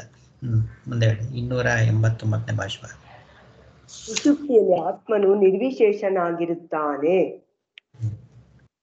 ಆ ಅಜಾತ ಶತ್ರುವು ತಾನು ಹೇಳಬೇಕೆಂದಿದ್ದ ವಿಷಯವನ್ನು ತಿಳಿಸಿಕೊಡುವುದಕ್ಕಾಗಿ ಇಂತೆಂದನು. ಅವನು ಏನ್ ಹೇಳೋದಕ್ಕೆ ಕೊಟ್ಟಿದ್ದಾನೆ ಅಂದ್ರೆ, ಈ ವಿಜ್ಞಾನಮಯ ಪುರುಷನಿದಾನಲ್ಲ, ಇವನು ಯಾವಾಗ ಹೀಗೆ ಸುಪ್ತನಾಗಿದ್ದನೋ ಆಗ ಇವನು ಎಲ್ಲಿದ್ದನು, ಏತರಿಂದ ಹೀಗೆ ಬಂದನು ಎಂದು ಕೇಳಿದೆವಲ್ಲ, ಅದನ್ನು ಹೇಳಬೇಕು ಕೇಳು ಅಂತ ಹೇಳ್ತಾ ಇದ್ದಾನೆ. ಈ ವಿಜ್ಞಾನಮಯ ಪುರುಷನಿದಾನಲ್ಲ, ಅವನು ಗಾಢ ನಿದ್ರೆಯಲ್ಲಿದ್ದಾಗ, ಸುಷುಪ್ತಿಯಲ್ಲಿದ್ದಾಗ ಅವನು ಎಲ್ಲಿದ್ದ, ಏತರಿಂದ ಅವನು ಬಂದ ಅಂತ. ಯಾವಾಗ ಇವನು ಹೀಗೆ ಸುಪ್ತನಾಗಿದ್ದನೋ ತದ ಆಗ ಆ ಕಾಲದಲ್ಲಿ ಈ ವಾಗಾದಿ ಪ್ರಾಣಗಳ ವಿಜ್ಞಾನವನ್ನು, ವಾಗಾದಿಗಳ ಆಯಾ ವಿಷಯಗತವಾದ ಪ್ರಕಾಶನ ಸಾಮರ್ಥ್ಯವನ್ನು ವಿಜ್ಞಾನದಿಂದ ಎಂದರೆ ಉಪಾಧಿ ಸ್ವಭಾವದಿಂದುಂಟಾದ ಅಂತಃಕರಣದ ಅಭಿವ್ಯಕ್ತಿ ವಿಶೇಷ ರೂಪವಾದ ವಿಜ್ಞಾನದಿಂದ ತೆಗೆದುಕೊಂಡು ಎಂದರೆ ಹಿಡಿದುಕೊಂಡು, ಆ ಎಲ್ಲ ಒಂದೊಂದು ಉಪಾಧಿಗಳಿಗೂ ಒಂದೊಂದು ವಿಷಯ ಸ್ವಭಾವ ಇರುತ್ತಲ್ಲ. ಈಗ ಕಣ್ಣು ಕೇಳಿಸ್ಕೊಳೋದು, ಕಿವಿ ಕೇಳಿಸ್ಕೊಳೋದು, ಕಣ್ಣು ನೋಡೋದು, ಅದೆಲ್ಲ ಅದ್ರ ಎಲ್ಲಾ ಶಕ್ತಿನೂ ಸಾಮರ್ಥ್ಯವನ್ನು ಆ ಉಪಾಧಿ ಸ್ವಭಾವದಿ ಅಂತಃಕರಣದಲ್ಲಿ ತಗೊಂಡು ವಿಜ್ಞಾನದಿಂದ ತೆಗೆದುಕೊಂಡು ಅಂದ್ರೆ ಹಿಡಿದುಕೊಂಡು ಅಂತ. ಉಪಾಧಿ ರೂಪ ಅಡಿ ಟಿಪ್ಪಣಿಯಲ್ಲಿ ಉಪಾಧಿ ರೂಪವಾಗಿರುವ ಅಂತಃಕರಣದಲ್ಲಿ ಆಯಾ ಇಂದ್ರಿಯದ ಮೂಲಕವಾದ ವಿಶೇಷ ಜ್ಞಾನವು ಆಗ್ತಾ ಇರ್ತೈತೆ. ಆ ವಿಜ್ಞಾನದಲ್ಲಿಯೇ ಇಂದ್ರಿಯಗಳ ಅರಿವೆಂಬ ವಿಜ್ಞಾನವೂ ಇರುತ್ತದೆ. ಅಂತಃಕರಣ ಸಮೇತನಾಗಿಯೇ ಅಸಂಸಾರಿ ಸ್ವರೂಪವಾದ ಚಿನ್ಮಾತ್ರದಲ್ಲಿ ಅಡಗಿರುತ್ತಾನೆ ಎಂದು ಅರ್ಥ. ಅವನು ಆ ಉಪಾಧಿಗಳನ್ನೆಲ್ಲ ತನ್ನಲ್ಲೇ ಸೇರಿಸ್ಕೊಂಡು ಅಂತಃಕರಣದಲ್ಲಿ ಅಸಂಸಾರಿ ರೂಪದಿಂದ, ಈ ಸಂಸಾರ ಏನು ಇಲ್ಲ ಅವನ್ಗೆ, ಸುಖ ದುಃಖ ಯಾವುದು ಇಲ್ಲ ಈ ಇದ್ರಲ್ಲಾಗುವಂಥದ್ದು. ಉಪಾಧಿ ಸ್ವಭಾವ ಎಂದರೆ ಉಪಾದಾನವಾದ ಅಜ್ಞಾನವು ಎಂಬ ಆನಂದಗಿರಿ ಟೀಕೆಗೆ ಭಾಷ್ಯ ಆಧಾರವಿಲ್ಲ. ಪರಮಾತ್ಮನ ಚಿದಾಭಾಸ ಕರ್ತೃವಿನಿಂದ ಕರಣ ಶಕ್ತಿಗಳನ್ನು ತೆಗೆದುಕೊಳ್ಳುತ್ತಾನೆ. ಪ್ರಮಾತೃ ಜ್ಞಾನದೊಡನೆ ಕರಣ ಜ್ಞಾನಗಳನ್ನು ಉಪಸಂಹಾರ ಮಾಡಿಕೊಳ್ಳುತ್ತಾನೆ. ಪ್ರತ್ಯಕ್ ಚೈತನ್ಯ ರೂಪನಾಗಿ ಕರಣಗಳನ್ನು ಉಪಸಂಹಾರ ಮಾಡಿಕೊಳ್ಳುತ್ತಾನೆ ಎಂಬ ಮೂರೂ ಅರ್ಥಗಳನ್ನು ವಾರ್ತಿಕದಲ್ಲಿ ಬರೆದಿರುತ್ತಾರೆ. ಸುರೇಶ್ವರಾಚಾರ್ಯರು ವಾರ್ತಿಕದಲ್ಲಿ ಅವನು ಚಿದಾಭಾಸ ಕರ್ತೃವಿನಿಂದ, ಕರ್ತೃತ್ವ ಎಲ್ಲ ಇರ್ತಿತ್ತಲ್ಲ ನಮ್ಗೆ ಎಚ್ಚರದಲ್ಲಿ ಎಲ್ಲಾನು, ಅದನ್ನೆಲ್ಲ ಕರಣಗಳ ಶಕ್ತಿಗಳನ್ನೆಲ್ಲ, ನಮ್ಮ ಇಂದ್ರಿಯಗಳನ್ನ ಎಲ್ಲಾ ಶಕ್ತಿಗಳನ್ನು ತೆಗೆದುಕೊಂಡು ಆ ಚೈತನ್ಯ ರೂಪನಾಗಿ ಕರ್ಣಗಳನ್ನೆಲ್ಲ ಉಪಸಂಹಾರ ಮಾಡ್ಕೊಂಡ್ಬಿಟ್ಟಿರ್ತಾನೆ. ಅಲ್ಲಿ ಯಾವುದೇ ಕರ್ಣಗಳು ಕೆಲಸ ಮಾಡ್ತಾ ಇರಲ್ಲ ಅಂತ ಇಲ್ಲಿ ವಾರ್ತಿಕದಲ್ಲಿ. ಐಸನ್ನ ಅದ್ರ ಪಾಡಿಗೆ ಅದಕ್ಕೆ ಬಿಟ್ಬಿಟ್ರೆ, ಐಸ್ ಫ್ರಿಜ್ ಇಂದ ಐಸ್ ತೆಗೆದ್ರೆ ಹೊರಗಡೆನ ವಾತಾವರಣಕ್ಕೆ ಸೇರ್ಕೊಂಡು ಅದೆಲ್ಲವೂ ಕೂಡ ತನ್ನ ಒಂದು ನೀರಾಗೆ ಬಂದ್ಬಿಡುತ್ತಲ್ಲ, ಹಾಗೆ ಇದನು ಅಂತ ಅಂದ್ಬಿಟ್ಟು ತಾನು ಐಸ್ ಅಥವಾ ಒಂದು ಮಂಜುಗಡ್ಡೆ ಅಥವಾ ಅಂತ ನಾವು ಹೇಳ್ತಾ ಇದ್ವಲ್ಲ, ಅದೆಲ್ಲ ಕರಗಿ ನೀರಲ್ಲೇ ಒಂದಾಗ್ಬಿಟ್ಟ ಹಾಗೆ ಈ ಶರೀರ, ಇಂದ್ರಿಯ, ಮನೋಬುದ್ಧಿಗಳು ಎಲ್ಲ ಅಂತಃಕರಣ ಎಲ್ಲವೂ ಕೂಡ ಆ ತನ್ನ ಮೂಲ ಸ್ವರೂಪದಲ್ಲೇ ಆ ಒಂದು ವಿಜ್ಞಾನಮಯ ಪುರುಷನ ತೋರುವ ಮುಂಚೆ ಅಂದ್ರೆ ನಿದ್ರೆಯಲ್ಲಿ ಒಂದಾಗ್ಬಿಟ್ಟಿರುತ್ತೆ ಅಂತ. ತೆಗೆದುಕೊಂಡು ಎಂದರೆ ಹಿಡಿದುಕೊಂಡು, ಅಂತರ್ ಹೃದಯದ ಆಕಾಶವಿದೆಯಲ್ಲ ಅಂದ್ರೆ ಒಳಗಡೆ ಹೃದಯಾಕಾಶ ಇದೆಯಲ್ಲ, ಅಲ್ಲಿ ಆಕಾಶ ಶಬ್ದದಿಂದ ಯಾವ ತನ್ನ ಪರಮಾತ್ಮನನ್ನೇ ಹೇಳಿದೆಯೋ, ಯಾಕೆಂದ್ರೆ ಆಕಾಶ ಮೊದ್ಲ್ಯಾವ್ದು ಕೊನೆ ಯಾವ್ದು ಅಂತ ಕಾಣಿಸೋದಿಲ್ಲ, ಅದಕ್ಕೆ ಪರಮಾತ್ಮನ್ಗೆ ಸರ್ವವ್ಯಾಪಿ ಅನ್ನೋದಕ್ಕೆ ಆಕಾಶನೇ ಉದಾಹರಣೆಗೆ ತಗೊಂತಾರೆ. ಆ ಪರಮಾತ್ಮನ ಪದವನ್ನ ಭೌತಿಕ ಭೂತಾಕಾಶದಲ್ಲಿ ಅರ್ಥ ಅಲ್ಲ, ಈ ಆಕಾಶ ಅನ್ನುವ ಶಬ್ದದಿಂದ ಪರಮಾತ್ಮನನ್ನೇ ಹೇಳಿದೆಯೋ ಅಂತ. ಪರಮಾತ್ಮನನ್ನು ಹೇಳಿದೆ. ಆತನ ಆತ್ಮನಾದ ಆಕಾಶದಲ್ಲಿ ಸ್ವಾಭಾವಿಕವಾದ ಅಸಂಸಾರಿಯಾದ ಆತ್ಮಾಕಾಶದಲ್ಲಿ ಮಲಗಿರುತ್ತಾನೆ. ಅವನು ಸಂಸಾರಿ ಅಲ್ಲ, ಎಚ್ಚರದಲ್ಲಿ ಇದ್ರಲ್ಲಿ ಇದ್ದಂಗೆ ಸಂಸಾರಿ ಇಲ್ಲ, ಕಷ್ಟ ಸುಖ ದುಃಖ ಎಲ್ಲ ಇಲ್ಲ. ಸ್ವಾಭಾವಿಕ, ಅವನು ಸ್ವಾಭಾವಿಕ ಏನು ಆನಂದ ಸ್ವರೂಪ, ಅಲ್ಲಿ ಆ ಸಂಸಾರಿಯಾಗಿ ಆತ್ಮಾಕಾಶದಲ್ಲಿ ಮಲಗಿರುತ್ತಾನೆ ಸುಷುಪ್ತಿನಲ್ಲಿ. ಇಷ್ಟೇ ಹೊರತು ಬರೀ ಆಕಾಶದಲ್ಲಿಯೇ ಮಲಗಿರುತ್ತಾನೆ ಎಂದಲ್ಲ ಅಂತ ಹೇಳ್ತಾ ಇದೆ. ಹೃದಯಾಕಾಶವೆಂದರೆ ಇಲ್ಲಿ ಪರಮಾತ್ಮನೇ ಎಂಬುದಕ್ಕೆ ಚಾಂದೋಗ್ಯ ಭಾಷ್ಯದಲ್ಲೂ 3:12-9:8-1 ನೋಡಿ. ಈ ಪ್ರಕರಣದಲ್ಲಿ ಜೀವನು ಸುಷುಪ್ತಿಯಲ್ಲಿ ತನ್ನ ಅಸಂಸಾರಿ ರೂಪದಲ್ಲಿಯೇ ಇರುತ್ತಾನೆಂದು ಸ್ಪಷ್ಟವಾಗಿ ಹೇಳಿರುವುದನ್ನು ಲಕ್ಷಿಸಬೇಕು.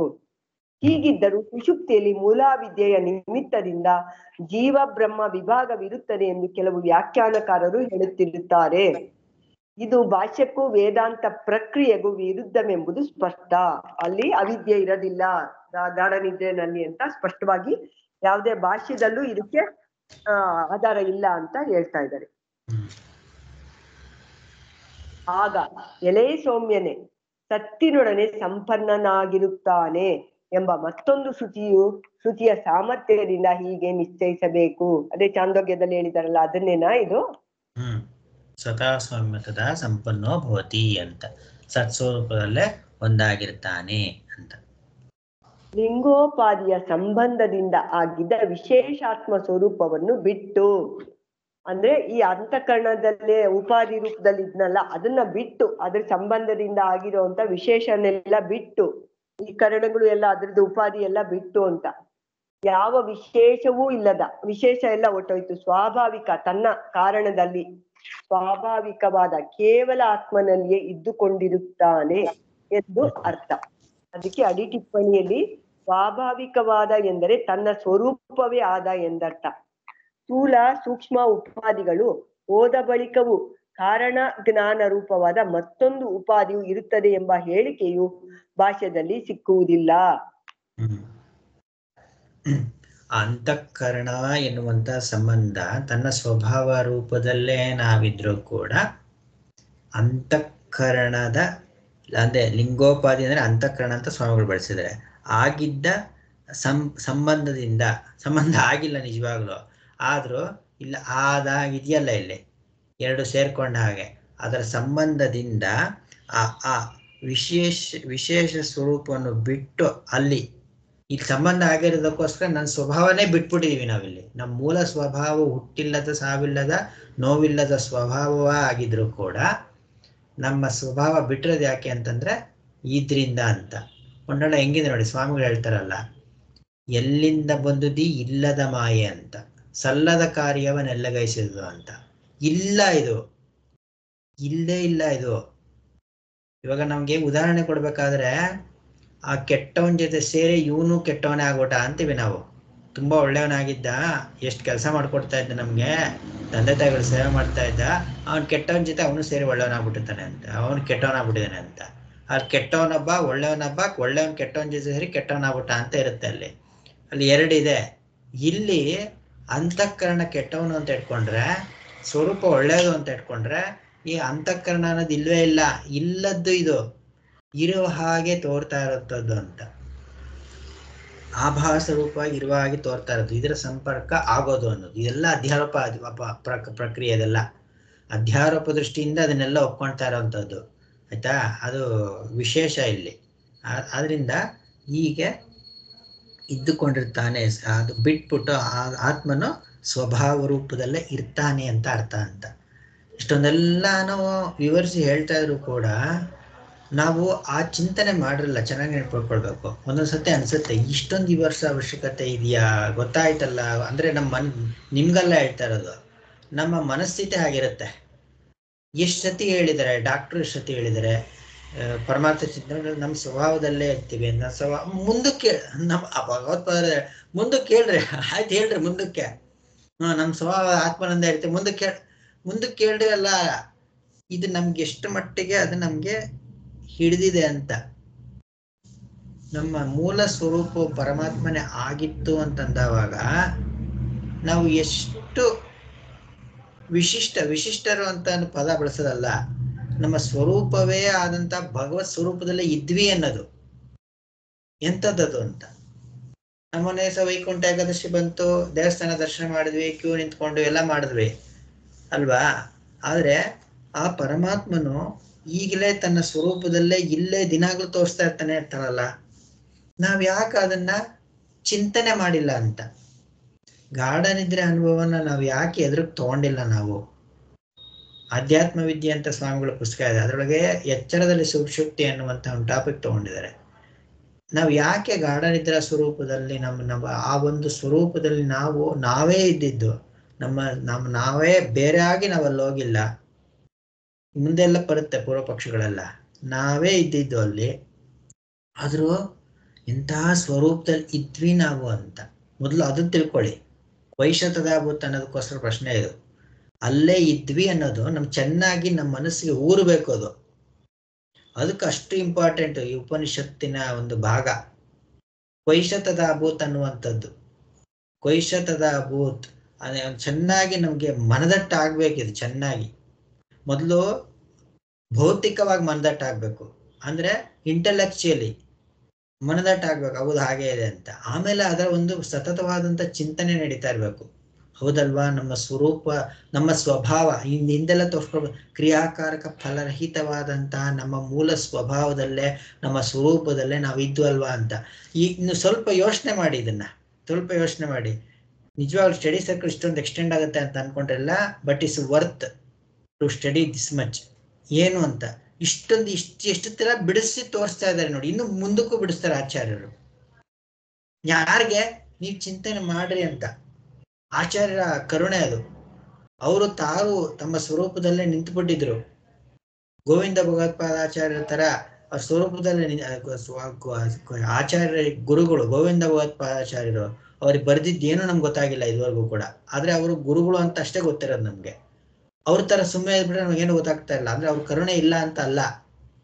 ಅವ್ರ ಕರುಣೆ ಇಲ್ಲ ಅಂದ್ರೆ ಶಂಕರಾಚಾರ್ಯರು ಅವ್ರ ಶಿಷ್ಯರು ಹೇಗೆ ಆಗಿರ್ತಾ ಇದ್ರು, ಅವ್ರ ಅನುಗ್ರಹ ಆಗಿದೆ, ಆದ್ರೆ ಬರ್ದಿಲ್ಲ ಅವರು. ಇಲ್ಲಿ ಇಷ್ಟೊಂದೆಲ್ಲ ಯಾಕೆ ಬರೋದು, ಎಷ್ಟು ತರ ಬರ್ದಿದ್ದಾರೆ ನೋಡಿ. ಇಲ್ಲಿ ಒಂದೊಂದು ಚಿಂತೆ ಮಾಡೋ, ಅದಕ್ಕೆ ಹೇಳ್ತಾ ಇರೋದು ಮತ್ತೆ ಓದ್ಕೊಬೇಕು, ಇವನ್ನೆಲ್ಲ ಚಿಂತನೆ ಮಾಡ್ಬೇಕು ಸದಾ. ಇದು ಮಾಡ್ಬೇಕಾದ್ರೆ ಇದನ್ನ ಚೆನ್ನಾಗಿ ಶಾಂತವಾಗಿದ್ದಾಗ ಚೆನ್ನಾಗಿ ಚಿಂತನೆ ಮಾಡ್ಬೇಕು ಇದನ್ನೆಲ್ಲ. ಇನ್ನು ಮುಂದೆ 290 ಸ್ವಪೀತಿ ಎಂಬ ನಾವಿಂದ ಸುಪ್ತಾತ್ಮನ ಸ್ವರೂಪ ನಿರ್ಧಾರಣೆಯನ್ನು ಮಾಡಿರೋದು ಅಂತ. ಯಾರು ಹೇಳ್ತೀರಾ? ಹೇಳಿ. ಯದಾ ಶರೀರೇಂದ್ರಿಯಾಃ ಅಧ್ಯಕ್ಷತಾಂ ಉತ್ಸೃಜತಿ ತದಾ ಅಸೌ ಸ್ವಾತ್ಮನಿ ವರ್ತತೆ ಇತಿ ಕಥಂ ಅವಗಮ್ಯತೆ ಅಂತ ಪ್ರಶ್ನೆ ಕೇಳ್ತಿದ್ದಾನೆ. ಅಂದ್ರೆ ಶರೀರೇಂದ್ರಿಯಗಳ ಅಧ್ಯಕ್ಷತಾಂ ಅಂದ್ರೆ ಶರೀರೇಂದ್ರಿಯಗಳಿಗೆ ಒಂದು ಅಧ್ಯಕ್ಷತೆ ಅಂದ್ರೆ ಅದಕ್ಕೆ ಒಂದು ಒಡೆಯನಾಗಿದ್ದವನು. ಉತ್ಸೃಜತಿ ಅಂದ್ರೆ ಬಿಟ್ಟು ಬಿಡೋದು. ಆಕ್ಚುಲಿ ಸೃಜತಿ ಅಂದ್ರೆ ಮಾಡೋದು, ಏನಾದ್ರು ಮಾಡೋದು. ಉತ್ಸೃಜತಿ ಉತ್ತನ್ನೋ ಅದು ಉಪಸರ್ಗ ಸೇರ್ಸಿದ್ರೆ ಆಪೋಸಿಟ್ ಮೀನಿಂಗ್ ಬರುತ್ತೆ.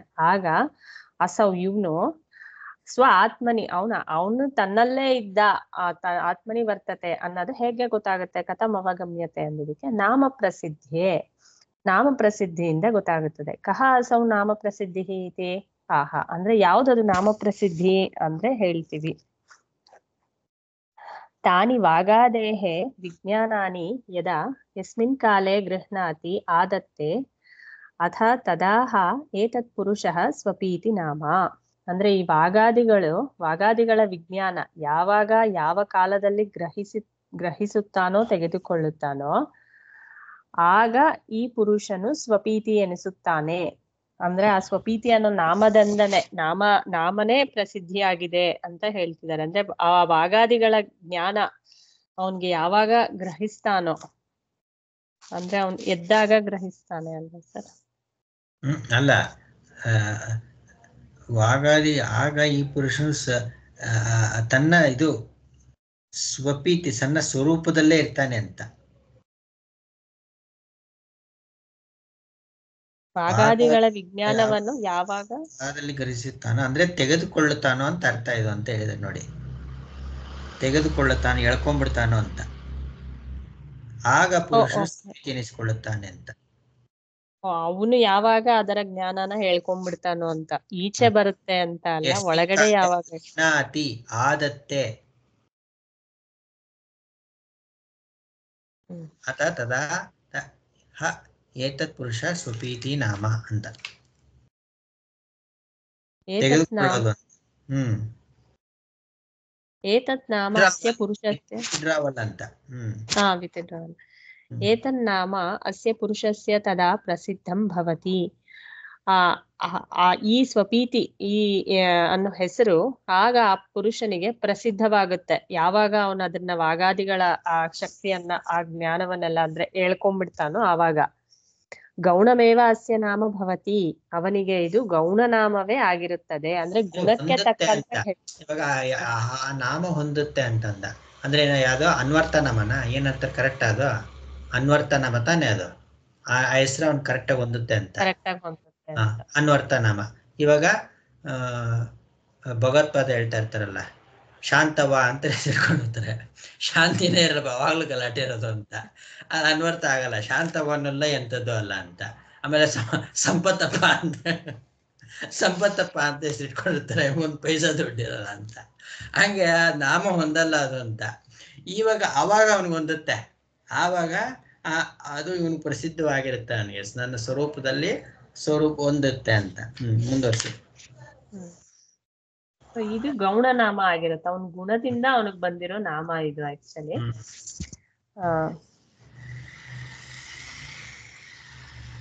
ಸ್ವಮೇವ ಆತ್ಮನಂ ಅಪೀತಿ ಅಪಿಗಚ್ಚತಿ ಇತಿ ಸ್ವಪೀತಿ ಇತಿ ಉಚ್ಯತೆ. ಸ್ವ ಎಂದರೆ ತನ್ನನ್ನೇ, ಆತ್ಮನನ್ನೇ, ಅಪೀತಿ ಅಂದ್ರೆ ಸೇರ್ಕೊಂತಾನೆ, ಅವನ್ನೇ ಸೇರ್ಕೊಂಡು ಅಡಗಿಕೊಳ್ಳುತ್ತಾನೆ, ತನ್ನಲ್ಲೇ ಲಯವಾಗುತ್ತಾನೆ ಅಂತ ಹೇಳೋದಿಕ್ಕೆ ಸ್ವಪೀತಿ, ನಿದ್ರಿಸುತ್ತಾನೆ ಅಂತ ಅವನ್ಗೆ ಹೆಸರು. ಎಲ್ಲಿ ಬಂದಿದೆ ಈ ಸ್ವಪೀತಿ ಅನ್ನುವಂಥದ್ದು? ಯಾವ ಉಪನಿಷತ್ತಲ್ಲಿ ಬಂದಿರೋದು? ಛಾಂದೋಗ್ಯ. ಏನಂತ ಹೇಳಿದೆ ಅಲ್ಲಿ ಸ್ವಪೀತಿ ಅನ್ನೋದಕ್ಕೆ? ಸ್ವಂ ಹಿ ಅಪೀತೋ ಭವತಿ ಇತಿ ಸ್ವಪೀತಿ ಅಂತ ಬಂದಿರೋಂಥದ್ದು. ಸ್ವಂ ಹಿ ಅಪೀತೋ ಭವತಿ, ನನ್ನ ಸ್ವರೂಪದಲ್ಲೇ ಒಂದಾಗ್ಬಿಟ್ಟುತ್ತಾನೆ, ಅದಕ್ಕೆ ಸ್ವಪೀತಿ ಅಂದ್ರೆ ನಿದ್ರೆ ಅನ್ನೋ ಸರಿಯಾಗಿ ಹೊಂದುವಂಥ ಹೆಸರು ಇದು ಅಂತ. ನಿದ್ರೆಗೆ ಬೇರೆ ಬೇರೆ ಹೆಸರುಗಳಿದ್ರು ಕೂಡ ಸ್ವಪೀತಿ ಅನ್ನುವಂಥದ್ದು ನಿದ್ರೆ ಅನ್ನುವುದಕ್ಕೆ ತನ್ನ ಸ್ವರೂಪದಲ್ಲೇ ಒಂದಾಗಿರ್ತಾನೆ ಅನ್ನೋದು ಕೂಡ ಅರ್ಥ ಬರುತ್ತೆ ಅನ್ನೋದು ಬೇರೆ ವ್ಯಕ್ತಿಗಳಿಂದ ತಿಳಿಸ್ಕೊಟ್ರು. ಇನ್ನೊಂದು ಪ್ಯಾರ ಮುಗಿಸ್ಕೊಂಡು ಇವತ್ತು ಮುಗಿಸ್ಕೋಣ, ಯಾಕಂದ್ರೆ ನಾಳೆಯಿಂದ 18ನೇ ಮಂತ್ರಕ್ಕೆ ಹೋಗ್ಬೋದು. ಸರ್, ಸುಷುಪ್ತಾತ್ಮನು ಅಸಂಸಾರಿ ಎನ್ನುವುದಕ್ಕೆ ಯುಕ್ತಿ.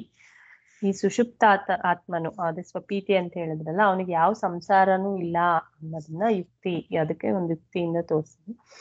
ಸತ್ಯಂ ಸ್ವಪೀತಿ ಇತಿ ನಾಮ ಪ್ರಸಿದ್ಧಿ ಆತ್ಮನಃ ಸಂಸಾರ ಧರ್ಮ ವಿಲಕ್ಷಣಂ ರೂಪಂ ಅವಗಮ್ಯತೆ.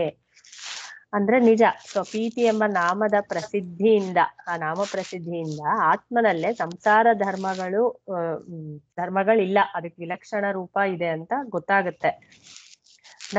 ನತು ಅತ್ರ ಯುಕ್ತಿ ಅಸ್ತಿ ಇತಿ ಆಶಂಕ್ಯ ಆಹ, ಆದ್ರೆ ಇದ್ರಲ್ಲಿ ಯುಕ್ತಿ ಇಲ್ಲ ಅಂತ ಆಶಂಕಿಸಿ ಶ್ರುತಿನೇ ಹೇಳ್ತಾ ಇದೆ.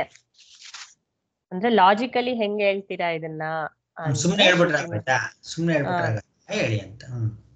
ಅದಕ್ಕೆ ತತ್ರ ಸ್ವಾಪಕಾಲೇ ಗೃಹೀತ ಏವ ಪ್ರಾಣಃ ಭವತಿ ಅಂದ್ರೆ ಹೇಳುತ್ತೆ. ಏನಕ್ಕೆ ಅಂದ್ರೆ ಆ ನಿದ್ರೆಯ ಕಾಲದಲ್ಲಿ, ಸ್ವಾಪಕಾಲ ಅಂದ್ರೆ ನಿದ್ರೆ ಕಾಲದಲ್ಲಿ ಪ್ರಾಣವು ಗೃಹೀತವೇ ಆಗಿರುತ್ತದೆ. ಹಂಗಂದ್ರೆ ಇಲ್ಲಿ ಮುಂದೆ ವಿವರಿಸ್ತಾರೆ. ಪ್ರಾಣಃ ಇತಿ ಘ್ರಾಣೇಂದ್ರಿಯಂ ವಾಗಾದಿ ಪ್ರಕರಣಾತ್. ಇಲ್ಲಿ ಪ್ರಾಣ ಅಂದ್ರೆ ಘ್ರಾಣೇಂದ್ರಿಯವು ಎಂದರೆ ಇದು ವಾಗಾದಿಗಳ ಪ್ರಕರಣ ಆಗಿರೋದ್ರಿಂದ ಬರೀ ಪ್ರಾಣ ಅಂತ ಅಲ್ಲ, ಇಂದ್ರಿಯಗಳನ್ನೆಲ್ಲ ತಗೋಬೇಕಿಲ್ಲಿ. ಅಲ್ಲ, ಅದೇ ಘ್ರಾಣೇಂದ್ರಿಯ ಅಂತಂದ್ರೆ ಮೂಗು. ಪ್ರಾಣ ಅಂದ್ರೆ ಮುಖ್ಯ ಪ್ರಾಣ ಅಂತ ತಗೊಂಡ್ಬಿಡ್ಬೇಡ್ರಿ ಇಲ್ಲಿ ಅಂತ. ಪ್ರಾಣ ಅಂದ ತಕ್ಷಣ ಅಂದ್ರೆ ಶ್ರುತಿಯಲ್ಲಿ ಪ್ರಾಣ ಅಂತ ಬಂದಿರೋದ್ರಿಂದ ಮುಖ್ಯ ಪ್ರಾಣನಲ್ಲ, ಹಿರಣ್ಯ ಗರ್ಭನಲ್ಲ, ಅಥವಾ ಆಂಜನೇಯನೂ ಅಲ್ಲ, ಭೀಮನೂ ಅಲ್ಲ. ಬರೀ ಏನಿದ್ರು ಗ್ರಹಣಾದಿಗಳು ಅಂತಾನು ತಗೊಳ್ಬಹುದು. ಗ್ರಹಣ ಉಪಲಕ್ಷಣ ಗ್ರಹಣೇಂದ್ರಿಯವು, ಏಕೆಂದ್ರೆ ಅದು ವಾಗಾದಿಗಳ ಪ್ರಕರಣ. ವಾಗಾದಿ ಸಂಬಂಧೇ ಹಿ ಸತಿ ತದ್ ಉಪಾದಿತ್ವಾತ್ ಅಸ್ಯ ಸಂಸಾರ ಧರ್ಮಿತ್ವಂ ಲಕ್ಷ್ಯತೆ. ಈ ವಾಗಾದಿಗಳ ಸಂಬಂಧ ಉಂಟಾದರಲ್ಲವೇ, ಅಂದ್ರೆ ಈ ವಾಗಾದಿಗಳ ಸಂಬಂಧ ಉಂಟಾದಾಗ್ಲೇ ಈ ಉಪಾದಿಗಳಿಂದ ಇವನಿಗೆ ಸಂಸಾರ ಧರ್ಮಿತ್ವವು ಕಾಣಬರುವುದು ಅಂತ ಹೇಳ್ತಾ ಇದ್ದಾರೆ. ಅಂದ್ರೆ ಈ ವಾಗಾದಿಗಳ ಜೊತೆ ಆ ಸಂಬಂಧ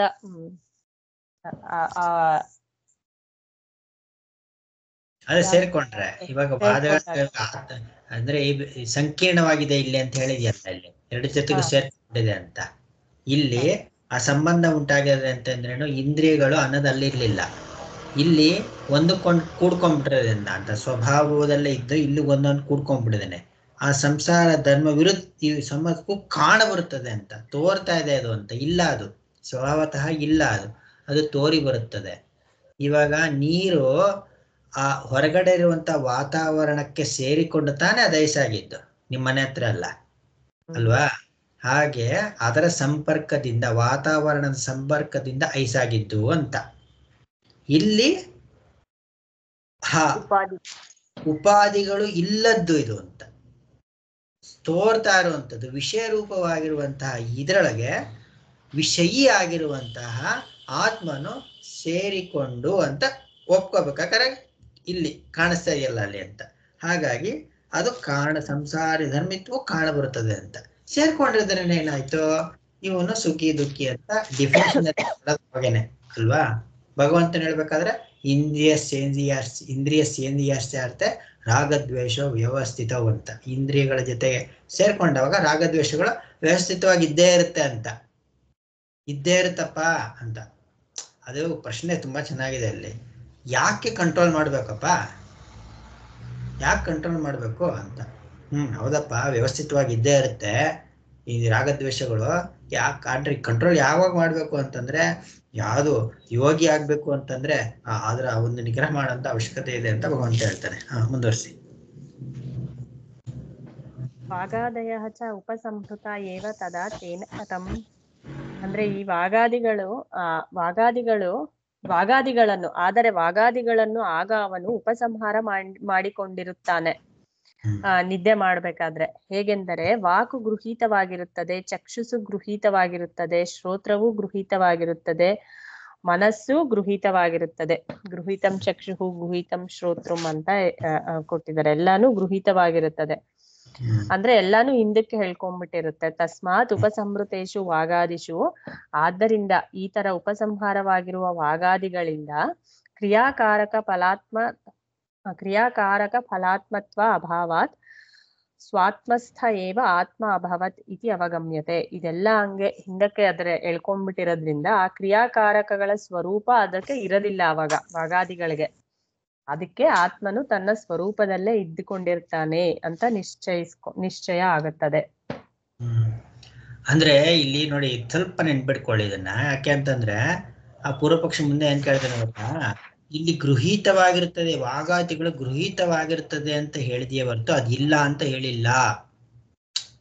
ಅರ್ಥ ಆಯ್ತಾ? ಶ್ರುತಿ ವಾಕ್ಯ ಇದು, ಆಚಾರ್ಯ ಹೇಳ್ತಾ ಇರೋದು. ಗೃಹೀತವಾಗಿರ್ತದೆ ಅಂತಂದ್ರೆ ಏನು, ಅದೆಲ್ಲ ಹೋಗಿ ಅಲ್ಲಿ ಸೇರ್ಕೊಂಡಿರುತ್ತೆ ಸುಷುಪ್ತಿನಲ್ಲಿ ಅಂತ ಹೇಳಿದೆ ಇಲ್ಲಿ.